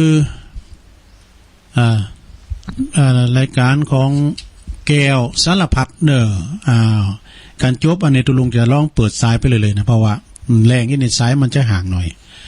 แก้วสารพัดแก้วสารพัดนี่มีอยู่อย่างของสะดา แก้วตีไผ่ไข่ใดนั่นก็คือแก้วสารพัดนึกนะแก้วสารพัดนึกนี่คือเป็นแก้วที่ว่าเฮาคือไข่ใดเนี้ยก็ได้นะแก้วสารพัดนึกนี่นะเดี๋ยวกันเน้อหยอดน้ำมาหน่อยอูไปก็บดก็ยอแห้งยาวๆ น้ำก็อุ่นปุ่มๆเอาลูกตัวยินมาเนี่ยมันยังมาโวยนะอ้าวแก้วสารพัดนึกแก้วที่เฮาควรระลึกก็คือแก้วตังสามเนี่ยแก้วตังสามที่อย่างตุลุงวามเจ้านะเนาะวามเจ้าเนี่ยเนาะแก้วเจ้าตังสามปากการนี่นะสถานพวกนี้จะสู้มากแก้วตังสามอ่ะเนาะ บุกเจ้านะสถานแก้วที่เฮาเอาไปจุนกันคือแก้วเหล่าโอ้เนี่ยมันไข่เหมาะเนอะแก้วเหล่าเดี๋ยวนี้เปิ้นเลิกเหล่ากันได้จะหลายโดยสถานเนาะตั้งแต่โควิดมาเนี่ยเปิ้นห้ามขายเหล่าดอกพ้องยังเลิกมูลีได้พร้อมยังก็เปิ้นเอาหน้ากากเมื่อสายเนาะทุอีป้อจนได้เลิกมูลีเหรอเราเขาบ่ฮื้อดูละแล้วเอานี่มาใส่กั้งกาวเนี่ยก็สับมูลีก่อนเหม็นเนาะมันเลยยั้งมันโอ้ดีกาเนาะเดี๋ยวป้อจะยั้งเหล้าโอ้ยั้งเหล้าได้ ยั้งเหล้าซ้ำเดียเนาะอันเหล่าอันยานี่ก็โอ้มันดึงให้ก็ได้มันดีก็ได้มันเปิ้นมีการมีงานว่าเดินจีปีใหม่ว่าจะปีนั้นกินแขกแต่งงานศพงานสากงานยังต่างๆเก็บถ้วยเก็บโต๊ะเก็บเต้นเก็บหยังน่ะลองเอาไปต่างสัก2 โขดหรอเนาะสัก2 กล่องแล้วกับเขาหมดไอ้กุนหมุนหรือหมดแหละ กุนที่แสนนิกได้ใส่เกือบเหลือมาบๆในบ่ต้องมีทางอ่ะเนาะแล้วกับเขาหมดอ่ะมันจะว่ามันดีนะดีเหมือนกันนะเนาะแต่ก็เอาหมกพอให้พอดีนะไปกินหนักลำไปเนาะอ้าวแก้วสารพัดนึกแล้วก็แก้วเหล้าแก้วที่เป็นโง่นั้นเหล้าก็คือแก้วเบ แก้วที่มันเสก็คือแก้วบิ่งแก้วที่มันดังกิ้งกิ้งนั่นคือแก้วไหมนี่แก้วใหญ่ๆคือแก้วมีงงดูเอามาแล้วเนาะแก้วที่พ่อแม่ปิ้นโหงก็คือแก้วตาดวงใจเนี่ยเพิ่นปิ้นโหงเนอะลูกหลานเนอะไปแอวเหนือแอวใต้ก็จะไปมึนลำไปเมื่อค่ำยามคืนเดี๋ยวนี้เพิ่นมีพรก.ฉุกเฉินนะเพิ่นขยายไปถึงตะใดก็10 โมงถึง 11 โมงเนี่ยเนาะก่อนใน10 โมงนะเดี๋ยวนี้ถึง11 โมงนะอ่านกับสินหนาเนี่ยนัดหนาเนี่ยจะได้ฟังครูบาอาจารย์กันแล้วสถานที่เพิ่นได้มาจัดกว่าได้มาจัดก็เดินหนานี่นะแล้วจะขอบคุมมดเนอร์ตั้งแต่วันที่1นี่นะวันที่1นี่ก็จะได้ฟังจากของประดมบ้านทุ่งเลลิโอนะก็จะได้ยินได้ฟังกันหมดอ่ะเนอะขอบคุมมาตั้งปีน้องป่าสร้างตั้งโอ้ไกลเนอะคืนของเบิ่นน่ะแล้วก็ตั้งคุณรุจิตสมบัติแดนดินถิ่นล้านนาตามชวงกุเตอเปิดก็ฮับตั้งแต่5 โมงขยายมาถึง3 โมงน่ะสะดาฟังไปเตอะของไอ้รุจิตสมบัติสัมไปไกลแพ้หลายดอยบ่ก็ลองฟังกันไปเนอะสะดาขอบคุณหมดอ่ะแก้วตาดวงใจเนอะสะดาเนอะแก้วที่ยกแล้วเมาทันใดก็คือแก้วเหล่าก้ง แก้วเหล่าก้งนะแก้วที่อยู่กับญาติโยมก็คือแก้วน้ำหยาดเด้อหยาดน้ำเด้อญาติตาหือผีสัพพีหือคุณนี่นะแล้วก็แก้วที่ซอมนก็คือพอแก้วตาไหล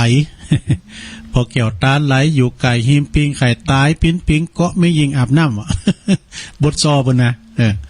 บทสอบเนาะขอบคุณเนอสถาดิเปิ้นที่ปอตังอาจารย์บุญเพลินยาวิชัยเนาะปินข่าวหำกำเคิมยังต่างๆภูมิปัญญาก็จะสอหานิทานของอาจารย์นะอาจารย์ชัยทองขันนี่เปิ้นมอบนิทานในตะลุงแดมนะก็ขอขอบคุณแล้วก็มีหลายๆอย่างก็คอยว่ากันไปเนาะจะท่าเนาะเดี๋ยวกันนะอันนี้ไผเดี๋ยวกันสถานอันนี้ไผฮัลโหลเจ้าแม่จันติบ้าเจ้าโอ้อย่ามาเก่งงั้นเหรอ วันนี้เป็ดหม่อนขนาดโอ้แหน่อันนั้นหมอเจ้าปันตูมไก่เจ้านั่นแหละโอ้ดีกะ เจ้าแม่จันติบเขตกะลามอ่ะเนาะเจ้าเจ้าก่อนว่าตุลุงก็ว่าตอนนั้นแรงเอ็นมันติดมันนั้นห่างก็เลยเปิดไปเลยๆอ่ะกะเจ้าก็เลยกันเปิดมาก็เลยหับสายบ่ได้มีฝนเหรอโอ้เสียดายทางปุ่นน่ะทางวัดศาลาพุ่นนะหลวงพ่อพระครูโชติสุวรรณสอนเจ้าโอ้หลวงพ่อเปิ้นเอาของมาตานตุลุงเปิ้นเอามาตานตุลุงน่ะหลวงพ่อก็เอามาฮื้อตุลุงนี่ไอ้น่ะปุตโตติ๋มโตหอเป็นอันอันนี้กะอันตังงานมีหลายอย่างของโคใจในโคอ่ะเป็นอันน้ำมันพืชกาซีอิ๊วกาเนี่ยปุตโตโอ้กลุ่มไปจำนวนขอขอบคุณครับหลวงพ่อวัดศาลาเนาะเปิ้นมาต้องมาโดนไปโดนชัดเจนนะแม่จันติฟังคืนไหนน่ะเจ้าชัดเจนเจ้าดีก็เดี๋ยวเลยเจ้าเดี๋ยวฝากไว้ซาบารมีธรรมหลวงพ่อด้วยเด้อเจ้าหมอปุ่มกุเปี้ยแล้วเปิดไข้หัวเพิ่นคิดถึงเฮาอยู่ไกลล่ะเพราะว่าแต่ก่อนได้จื้อเพิ่นมาแล้วที่ลืมจื้อเพิ่นพระครูสันติเจติยากรนะหลวงพ่อเพิ่นก็ฟังตลอดนะวัดเกตการามเนี่ยเจ้าเพิ่นฟังตลอดเจ้าเมื่อเจ้านี้จะลื่นไหลหน่อยนึงคำอุกคำจ้าจะไหลหน่อยมันเหมือนแรงนี่ก็จะปึกหน่อยเนาะเจ้านี่มันสมองปลอดโปร่งด้วยแม่จันติบเจ้าพวกนี้ก็จะเตทำอานิสงส์ถวายสังฆทานให้กับพระสงฆ์องค์เจ้าด้วยเนาะขอบคุณแม่จันติบหลายๆเนอะนี่แฟนครับแฟนครับประจำเลยขอบคุณหลายๆสาธุแม่จันติก็เคยมาตานนะครับลูกกับหลานเปิดมาปูดตัวติ้มโตเนอะกินเป็นมาแล้วนี่น้องเบลวะวันนี้ได้800ก่อนทุกลุงโอ้พอดีกันวันนี้ห้องเพลงครับ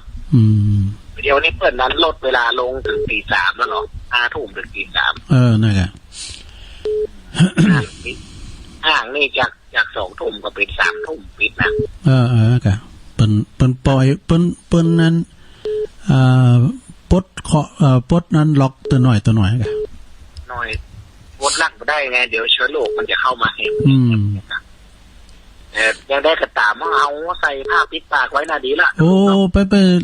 ปละกาดเนอะแมทนี่นะใส่ไว้กาดห้ามตกเนี่ยแต่ว่าเฮาอยู่บ้านแต่ก็ปิ้นหยังกันเอาออกไปตั้งกาดตั้งดีอ่ะอยู่บ้านเนี่ยเป็นหยังแต่ผมนี่ผมเอาไปอยู่เวลาร้องเพลงก็เอาผ้าออกหน่อยกะก็มันก็ดีครับมันถือว่าเอาทำดีมันก็ถึงได้ดีเนี่ยจ้ะเปิ้ลไปบอกอย่างไรลื่นเริงบันเทิงใจเป็นกำไรของชีวิตไม่วันไหนงดงิดก็เป็นชีวิตที่ขาดทุนเนี่ยอย่างอาจารย์สาธิตเปิ้ลอู้แต่เนี่ยแต่สันสาธิตจังหวะครับนั่นแหละขอบคุณน้องเบลเนอร์สาธุ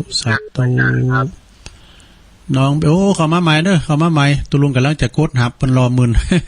เข้ามาใหม่ได้บอกเบอร์เลยเนาะ089955650610เจริญปอน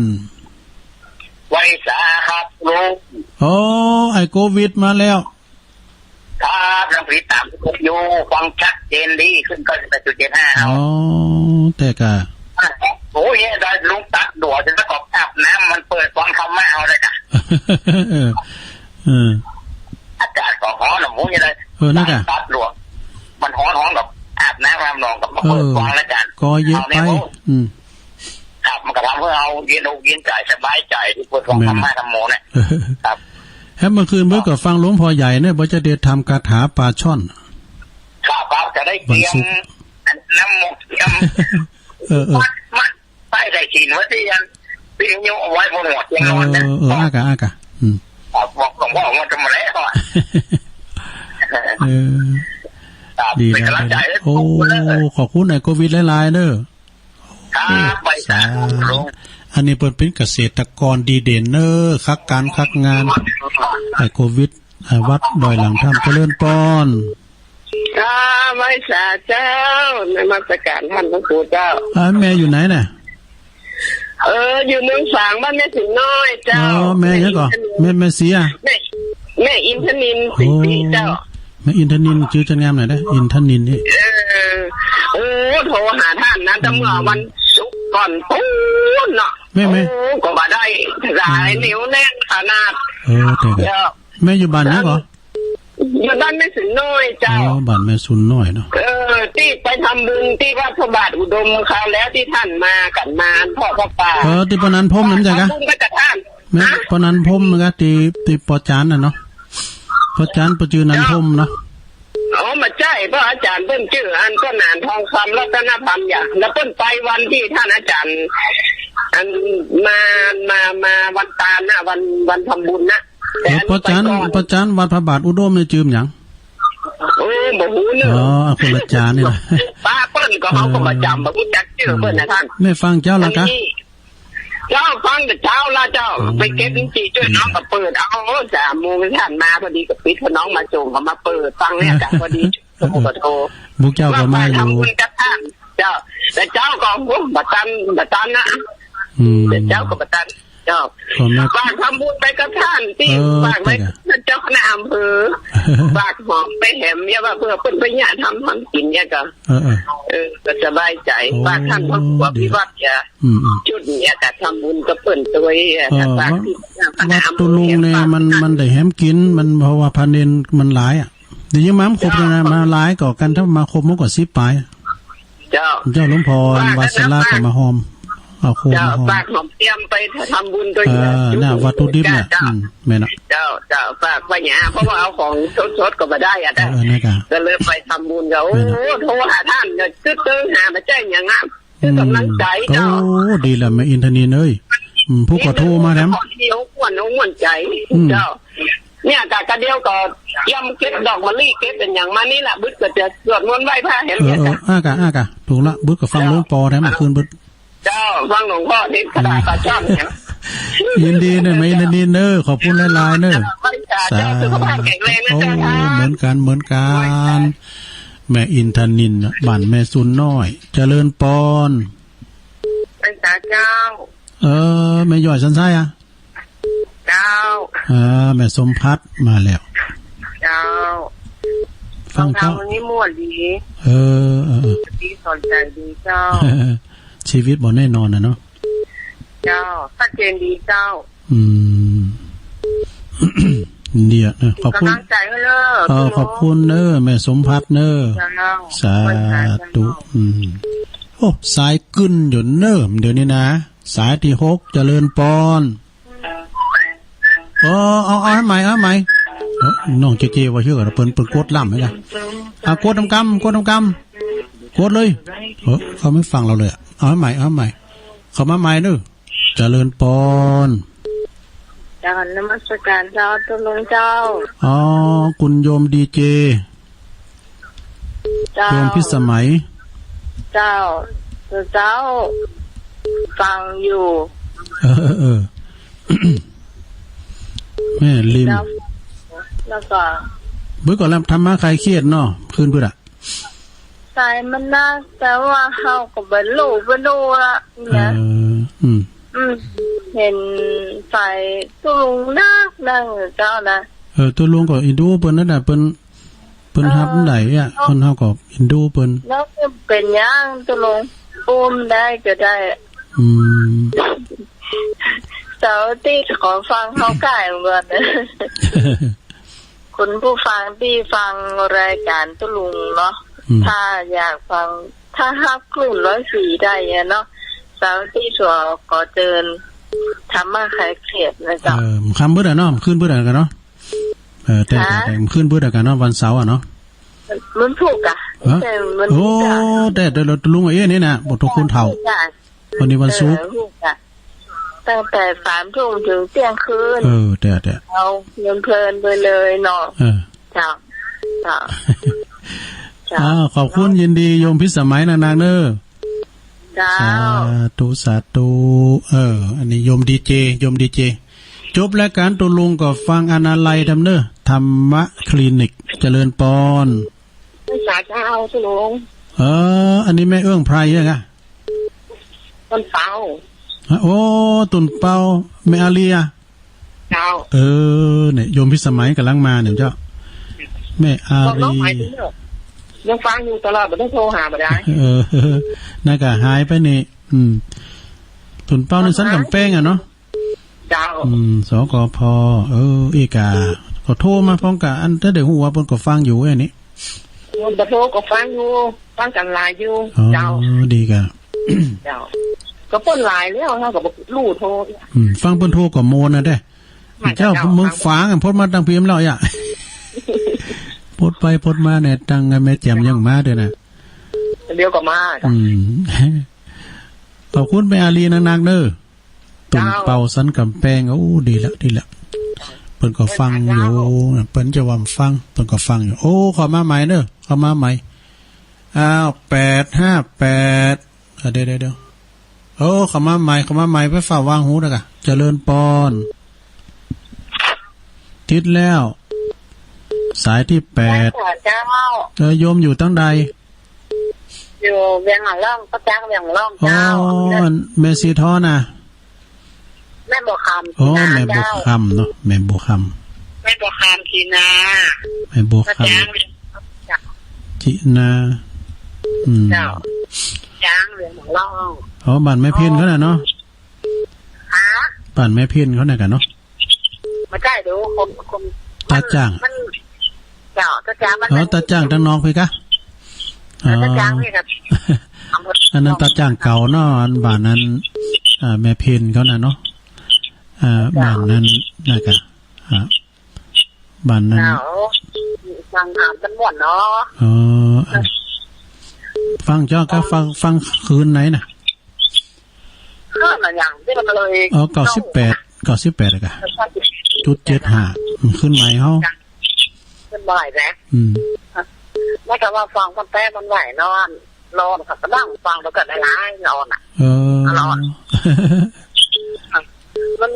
มีหลานไม่มีผมนะให้ฟังเมื่อคืนน่ะหลานน้อยจะฟังตัวเมื่อคืนก็จะน้อยจะรู้บอกว่าตัวเป็นรบกวนตัวนี้เนาะไปปิ้นยังก็โทรมาฟ้องอากาศไปปิ้นยังก็ได้นะก็นอนนะถึงฟังว่าหลานน้อยนะเฟิกละอ่อนน้อยกะเฟิกละอ่อนน้อยเขาแก้กลัวมันหนักเลยเนาะก่อนละอ่อนเพิ่นก็สอนมันสวดมนต์กะอย่างน้องเฟื่องฟ้าเขาเนี่ยเพิ่นสวดมนต์ก่อนเอาออกอิติปิโสหรือว่าปอนซัปปี้ก็ได้หรอเจ้าโตก่อนนะเจ้าน้ำเปิดระเบียบเปิดแล้วเนี่ยแม่ย้าวเนี่ยไม่ใช่เปิดเจ้าแร่อ่ะมันมีความใฝ่ความได้ยินเนาะมันมีความหักในการฟังดีแล้วขอบคุณแม่โบคำจีนาเนอสาแม่โบคำจีนาสอนลูกสอนหลานสวดมนต์เนอเจริญปอนติดแล้วฮัลโหลติดแล้วเนอฮัลโหล1ฮัลโหล2อากาศตั้งได้จ้ะนี่พระเจ้าอันนอนกดแล้วมันแบบว่าได้ติดแล้วนี่นะแบกก็โตหาท่านไปแจ้งยังอ่ะโตหาการคลื่นไหลมานี่กะไหลมา104นี่นะหน้าแกมาว่าตัวไหลมาไหล 2-3 วันเจ้าแม่อยู่บ้านไหนก็อยู่ไหนแม่อยู่บ้านสระปีไงแม่ยังกับแม่ยังน่ะแม่บุญยังฮะบุญโดนแม่บุญโดนนะแม่บุญโดนดูฟ้อนดับใช่มั้ยเหรอก็ค่ะต้องขนาดว่าหาเนอสระปีเนี่ยแม่บุญโดนปวดโตอันนี้เปิ้นคุมกินหุมตาลแตะฟ้อนดับจัดเน็ตในแม่บุญโดนเนี่ยพี่เจ้าทรงเลยกะโอ้ยบ่ใช่จะไปว่าเปิ้นปูจาเปิ้นฟ้อนปูจาผู้สอนปูจาเปิ้นพุทธปูจาเนาะเจ้าเป็นพุทธปูจาเจ้าบ่ได้ไปถึงเจ้าทรงอย่างเจ้ามาจู่สู่ก็แม่จันติบไปกับเนาะแม่จันติบอันเราเป่านี่เราเป่าอ่ะเราเป่ามันก็ฟ้อนดับจัดเน็ตแน่ๆแม่จันติบน่ะบอกเงยเจ้าแล้วก็เข้ากันเนาะมันงานไปบอกมาเนาะน้อยน้อยเจ้าหาท่านเจ้าคุณอยู่นะ หลวงพ่อนะพระครูสาธุกิจจานันท์ให้เติมหน้ากาให้เติมหาท่านวัดโกงเขาให้เติมหาให้กลางอากาศเจ้าฟังอยู่ในเจ้าปูนปลายปีปูน11ธันวาปูนมาปล่อยหลวงวัดปากตั้งเจริญเนาะปลายปีขอบคุณหลายๆเด้อแม่บุญด่วนเด้อโอ้สาธุทุกคนจะก้าวเจริญพ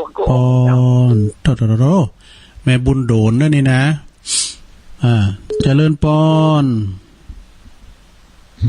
โอ้เข้ามาใหม่972เจริญพรวันตาเจ้าเจ้าลุง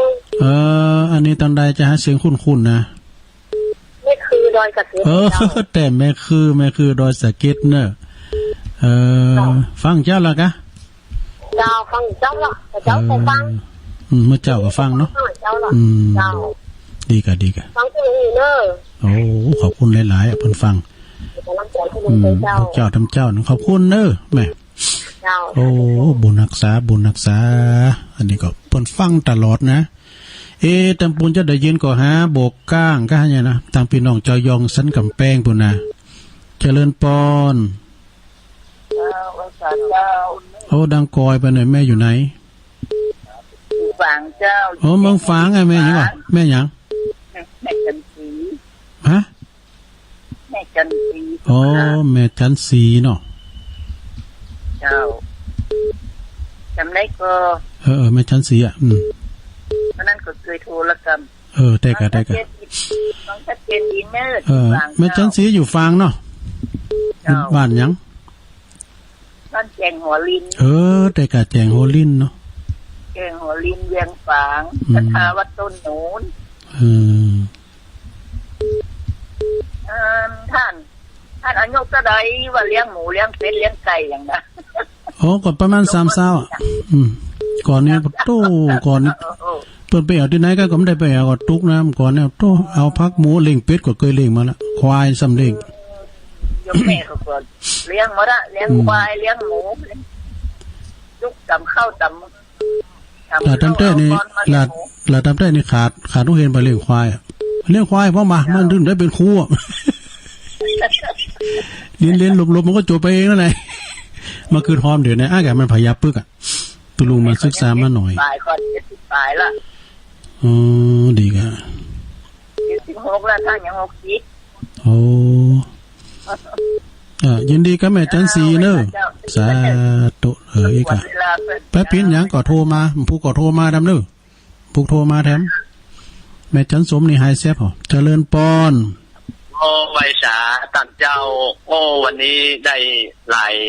อัธรสนะครับเนาะเป็นนานอย่างหนึ่งเนาะถ้าเป็นนานอย่างหนึ่งครับฟังตันเจ้าอยู่ดีแกจะก็ไม่ได้โทรไปก็นั่งฟังเพื่อนโทรก็ก็ม่วนดีเนาะเพื่อนสนใจในธรรมะก็เป็นเหมือนกับญาติธรรมเดียวกันถึงแม้บอกรู้จักได้ยินชื่อยินเสียงเพื่อนก็เหมือนที่จะได้ฮู้ได้หันก่อนเนาะแม่น่ะก็ตันเจ้าก็ขอให้อันเป็นบารมีกับตนตัวเน้อได้เสียสละอันเป็นกำลังพระศาสนา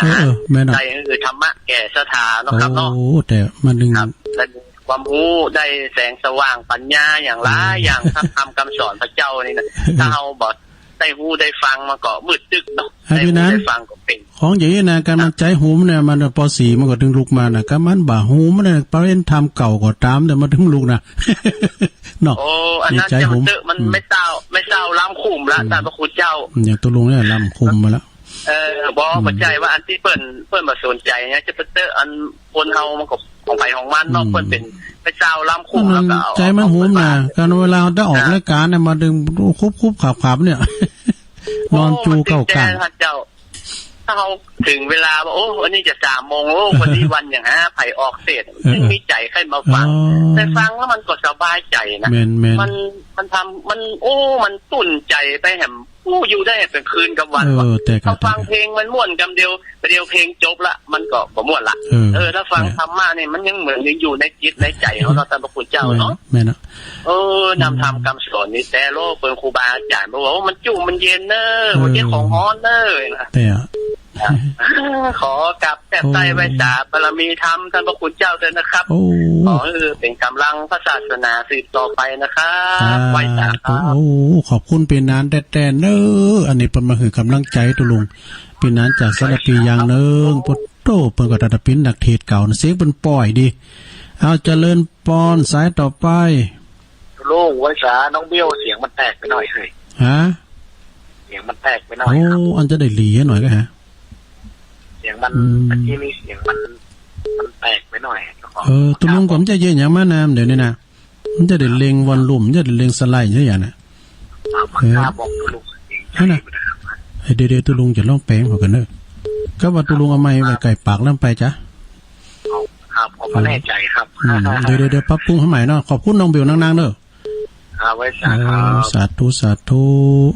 อีกอะนักร้องน้องเบี้ยวอันนี้เปิ่นเป็นผู้สื่อข่าวเขาดูเสียงมันแตกกว่าเดี๋ยวตัวลุงหลีหน่อยเนาะจะดังนะไปจ้ะนึกว่าตัวลุงเอาไม้ไว้ไก่ปากแล้วไปหลีหน่อย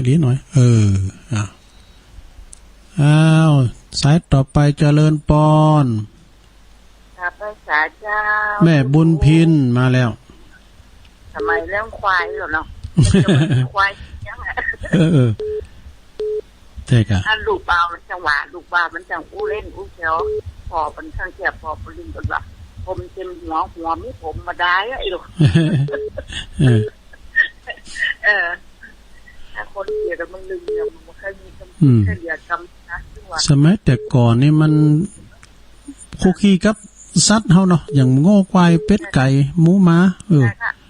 มันก่อนนี่ถ้าคนควายจะเข้าบ้านมีไรควายมันยำจังฟักกับหลาบ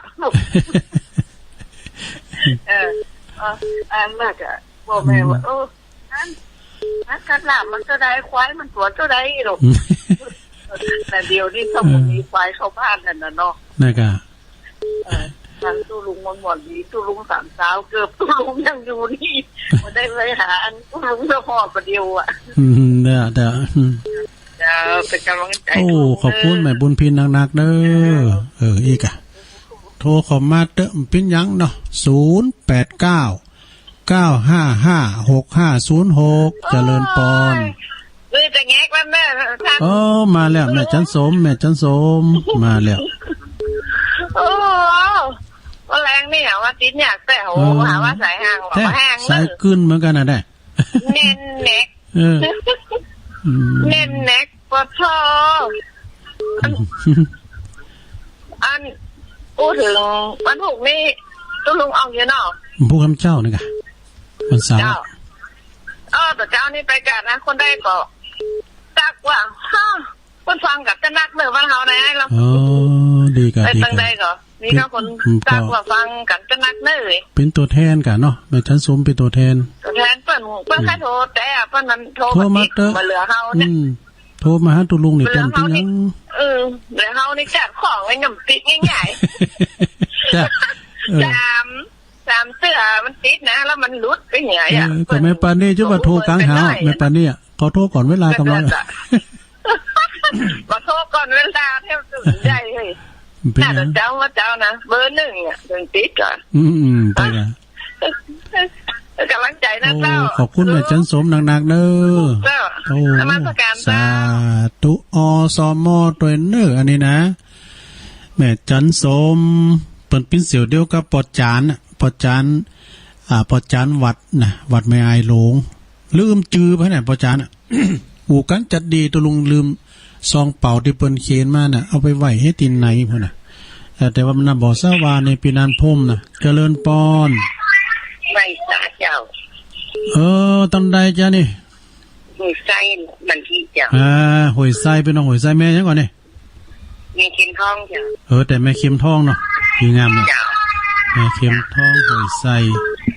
เจ้าแม่ฟังเจ้าแล้วกะฟังเจ้าเลยเจ้าบันที่วันฝนตกกี่ไรนี่ตกหน่อยเดียวเด้ไหวเวียงยองวันฝนตกน้ำไหลไฟดับมาด้วยวาลินนะเด้ตกกันเดียวมันจามหัวแล้วมันสักหวานนี่มันกดเอาเนาะตอนนี้ก็มีเลยมันตกมาเด้อนะเพราะมันตกมาเด้อเพราะมันตกมาเด้อแม่เข็มทองหวยไส้เนาะบันทียาว ดีละโทรมาก็ดีละ ลุงนะเจ้าขอบคุณเนอะสาธุผู้ก็โทรมาแถมแม่สุภาพลักษณ์เขาก็หายหมดแม่สุภาพลักษณ์เจริญปอนตีแล้วอันตึงป้าอาจารย์วัดไม่อายหลวงชื่อป้าอาจารย์คนหนึ่งป้าอาจารย์คนหนึ่งเจ้าน่ะก็จะได้ประเดี๋ยวนี้อาจารย์คนหนึ่งนามสกุลเป็นยังอย่าพูดนะมันได้ทำไมเป็นยังอาจารย์วัดขอบคุณเนอะสาธุอีกาเอาไข่หูจักปอจานเลยนะปอจานคำหนึ่งเนอะเจริญปอนมาสการเจ้ายายพรล่องวัวแดงสังกะแปงเจียงใหม่มาแล้วฮ้อนก็จะรู้ฮ้อนนะกะสัมตะวันออกสองแก่นน่ะแต่ว่าสองแก่นยายพรจ้อยจางเอาจ้อยสักบนแล้วฮะจ้อยจางบ่จ้างถ้าจ้อยจางผู้จบผิดล่องวัวแดงสันกำแพงแต่ว่าเนี่ยลมโชว์เนี่ยจบอ่ะนักกะวันนี้แดดแสลเนี่ยเดี๋ยวนี้แดดหรือเก่าประเทศล้วนเนาะก็อากาศมันก็กู้มาหน่อยแล้วเกิดวันนี้ดาวพวงเนี่ยแต่งบ้านเป็นแปลงบ้านนะเล่นตัวบ้านแล้วก็เดินมาเขาเปิดเด็กดีใจเลยฟังเป็นเราเจ๊เห็นมั้งเด้ก็กันเขาที่เจ้าบ่ถือว่าแม่ยายพรในติดกุหลาบเนี่ยเดี๋ยวนี้ยายพรเนี่ยเป็นหนึ่งเลยนะโธ่อายุ78อ่ะ78จ้ะนึงคนน่ะตัวทั้ง3 บาทนะ7887นะยินดีนะแม่ยายพรเด้อขอบคุณหลายๆผู้ก็โทรมาแถมสาธุ089955650เสียงจะปิดจะได้หมดเด้อน้องเบลเจริญปอนติดแล้วเจ้าจังได้จ้าจารุนน่ะมาแล้วแม่จารุนปกปิงเมืองมาแล้วแล้วต่อเจ้าก็บ่ตันเปิ้นก็เอาแมลงกับพวกนี่ติดแล้วตอนนี้ชายเงินแค่ว่าท่านนักะติดเปิ้นอู้ตะกี้อ่ะป้าจ่ายอู้แก่อู้ถูกใจเถอะอันไหนเป็นนั้นเป็นนั้นกะเป็นนั้นเป็นนั้นอย่างนึงสลับปีเป็นนั้นเป็นนั้นเปิ้นถึงว่าจะหลอกข้าวถ้ำมีวิทยุนะถ้ำมีรายการนี่นะมันจะบ่รู้เรื่องอะไรอย่างอ่ะแต่คนนั้นถามนั่นคนนี้ถามนั่นเขาดีใจเนาะเจ้าแล้วเขาบอกคุณควายเขาสอบคุณควายเขาบอกหูไหมนี่คืนนี้ไปโกนรับอ่ะวันนึงอย่างไก่ตะไข่เหมือนกันเนอะเจ้าฝากความคิดถึงไปหาปอไปบูนไปเนอะสาธุอันนี้แม่จะลูนเนอเปิ้นพยายามเตะกุหลาบแล้วมันก็แล้วติดหลอบเดี๋ยวนี้เจริญปอนให้ขาเจ้าแม่อยู่ไหนแม่อยู่อันหัวปายแม่หยังแม่หยังแม่คำเจ้าแม่คำนู่นที่ป้ากันพระบาทอยู่ตั้งนอกอ่ะเจ้าแต่แม่คำอยู่หัวฝายอ่ะเจ้าหัวฝายนี่อำเภออย่างเนี่ยอำเภอฝางเจ้าหัวฝายทางฝางก็มีได้ที่อันบ้านที่ใกล้ชัดเจ้าใหญ่เนี่ยเจ้ากำได้แวะกินน้ำมันเนาะตะกี้ก็ขึ้นไปรู้หลวงพ่อก็หาลงไปนี่จ้ะผู้บุญจะเตะธรรมเนี่ยบุตรเกมไปเนอะคาถาปริมวันนี้ไปเลี้ยงเพลงเพิ่นเจ้าดีกะเจ้าวันนี้วันศีลตั้งตู้ลงอยู่ตึงเจ้าตึงแรงเจ้าแม่คำพวกฟังทำเรื่องพวกเจ้าโทรมาแทนเนี่ยจินดีหลายๆโอ้ฝ่ายฟางเนาะสาธุเข้ามาแถมเหลือเวลา15 นาทีอย่าลงเนาะ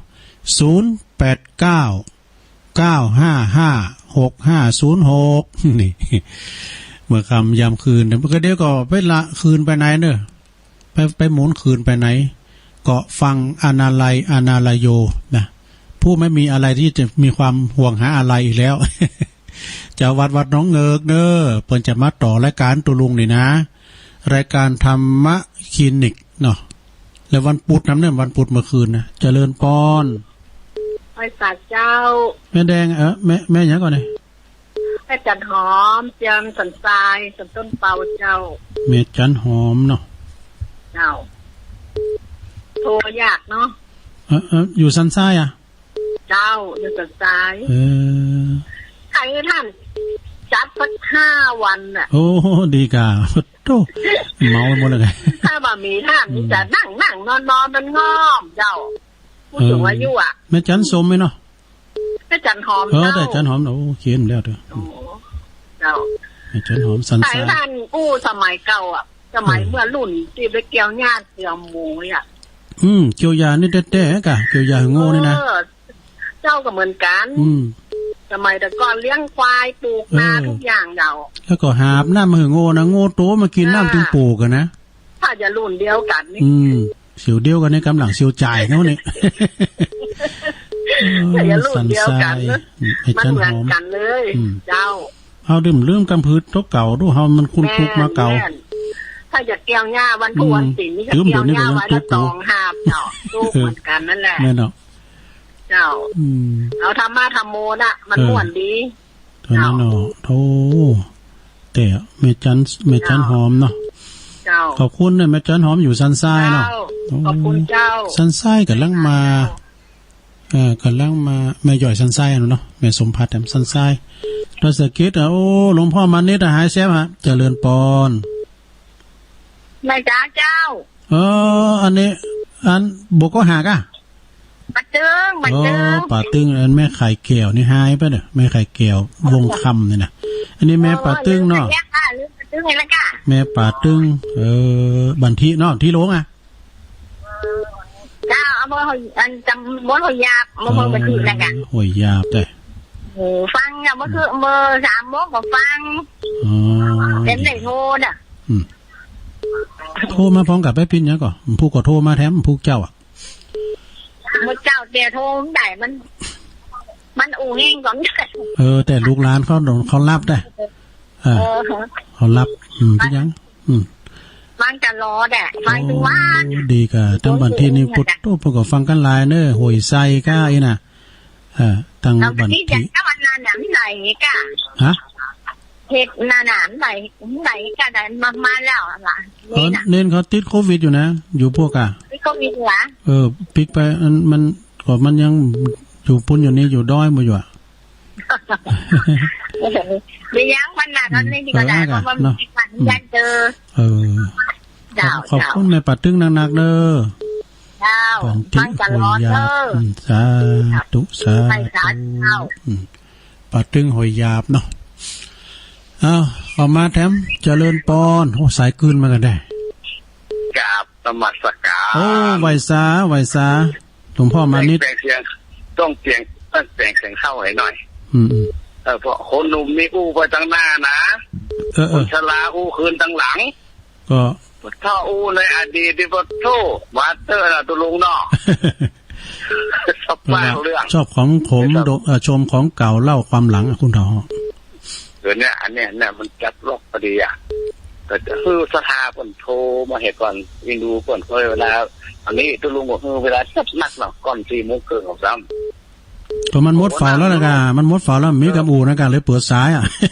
ก็พอเพจหนังกันยังดีอยู่คนที่คนจะอู้ต่อที่ยังอะไรหาตุลุงยังฟังตุลุงว่ามีความจริงใจสำหรับใจเนี่ยตุลุงใจดีนะลุงเนาะโอ้มันพิญญาปาก1เนี่ยกันโทรศัพท์นี่นะ3 สาวแล้วไม่เคยเหลือสักสาวป่ายเนี่ยเนาะพิญญาปาก1แต่น่ะเนี่ยถ้าพวกเราคอยควายที่คนไทยชีวิตไปปล่อยวัดพัฒนาน้อยนั่นเนอะโอ้มิติเลยอย่าปล่อยไปมัดติดเข้าเสลียมตัดใจพระธาตุนะมันจะคิดต้นเสลียมมันโคตรเสลียมอันนี้ครับลาบอูครับ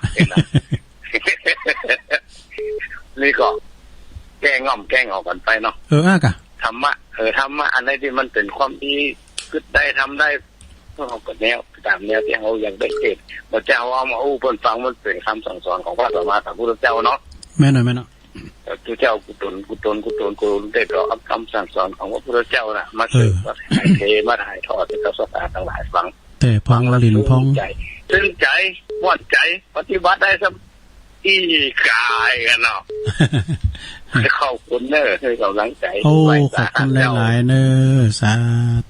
ธุหลวงพ่อมานิตถาวโรสำนักสงฆ์หอมบุญเนาะสำหรับวันพรุ่งนี้ตุลุงก็จะเตะทำหือปะลุงอันนั้นเนี่ยปะลุงอันนั้นอินตาปันเป็นเป็นเจ้าภาพทำพี่น้องบันตาล่อนะเจ้าอ๋อมโมมาตานโดยแล้วก็แม่ครูฟองจันเขียวหน่อเมืองโดยน้องพวกเจ้าเจริญปอนไว้สาครับตุลุงน้องเบลเดอร์ตอนนี้เสียงเริ่มจะดีน้องละเสียงดีแล้วเนาะเป็นที่ยันสถานีน่าจะบอกเป็นที่ตุลุงนะน่ะโหไปวางเพิ่นเนอะดีอยู่ก็เพิ่นก็เป็นดีแล้วของตุลุงมันเสียงดีอยู่แล้วตุลุงหลีน้อยตอนนี้ครับของตุลุงเสียงมันบักใกล้ไงโอเคเนาะกูเตอก็เอาจับมาอยู่นะชัดเจนจะเดียวแต่เสียงมันก็ใสดีนะเนาะครับขอบคุณน้องเบลเด้อสาธุรายงานข่าวจากน้องเบลเด้อนี่นะเสียงดีมาแล้วอีหรอเจริญปอนสายต่อไป0899556506เอาทั้งสายเนาะสายที่24สายที่24มีสายที่24สายที่23น้องเบลรอบ3นั่นแหละน้องเบลเปิดมารายงานเนาะมาแล้ว007สายสุดท้ายแม่น้อยกะเจริญปอนไม่สาเจ้าโอ้นี่ต้องได้เนี่ยแม่หยังวันนาเจ้าแม่วันนาโตจากฝางเจ้าแม่วันนาเนาะเจ้าโอ้โตจากฝางบ้านอยู่ให้งูเจ้าหอยงูอ่ะฟังเป็นประจำนะเจ้าอยู่หอยงูเนาะอยู่ฟางเนาะเจ้าขอบคุณหลายๆเนี่ยใจที่ลุงนะเจ้าโอ้สาธุเนอะโอ้ดีละโอ้อินูปนบุญมาหยุ่นเจริญปอนไว้สาเจ้าก็เตะเห็นมือโปเป็ดโปเบนสาโทรจากตั้งใดโทรจากยังคุณแกมฟังตัวว่าแม่ยังก่อนนะแม่ยังแม่บุพัดจ้ะแต่บุพัดแฟนทำแม่ท่านบุพัดเรียนกลุ่มกามเนาะนักเตะนักแหวดโทรปิดติ๊กก่อนหรือปอตีเทียมประเดียวเนี่ยแต่ปีนี้เป็นวิชาความเปลี่ยนพยายามมาถึงติดกรรมหนึ่งได้เนาะถึงติดกรรมพวกเจ้าก็โทรมาแล้วฟังแถมเนาะเจ้าหนูโทรแค่ละอ่อนหลับเป็นอย่างฟังอย่างเดียวก็ได้เนาะเป็นกำลังใจทุกคนสาธุเอาแล้วศรัทธาญาติโยมทั้งหลายตุลุงขออนุญาตยกหูกันเน้อโอ้ได้นักมันสายขึ้นเสาหาสายดูพอตุลุงเปิดก่อนเวลาหน่อยนะทวนสายกันเนอร์สาย1แม่จันทิพย์วัดเกตการลามสายที่2น้องเบี้ยวนักร้องสายที่3อ้ายโควิดดอยหลังถ้ำสายที่4อันแม่อินทนินเด้อบ้านแม่ซุนน้อยสายที่5ก็แม่สมผัดแม่ย่อยสันทรายสายที่6โยมพิสมัยจากแม่ริมสายที่7ก็แม่อารีต้นเปาสันกำแพงสายที่8ก็แม่โบคำจีนาตาจ้างสายที่9แม่บุญด่วนสารพี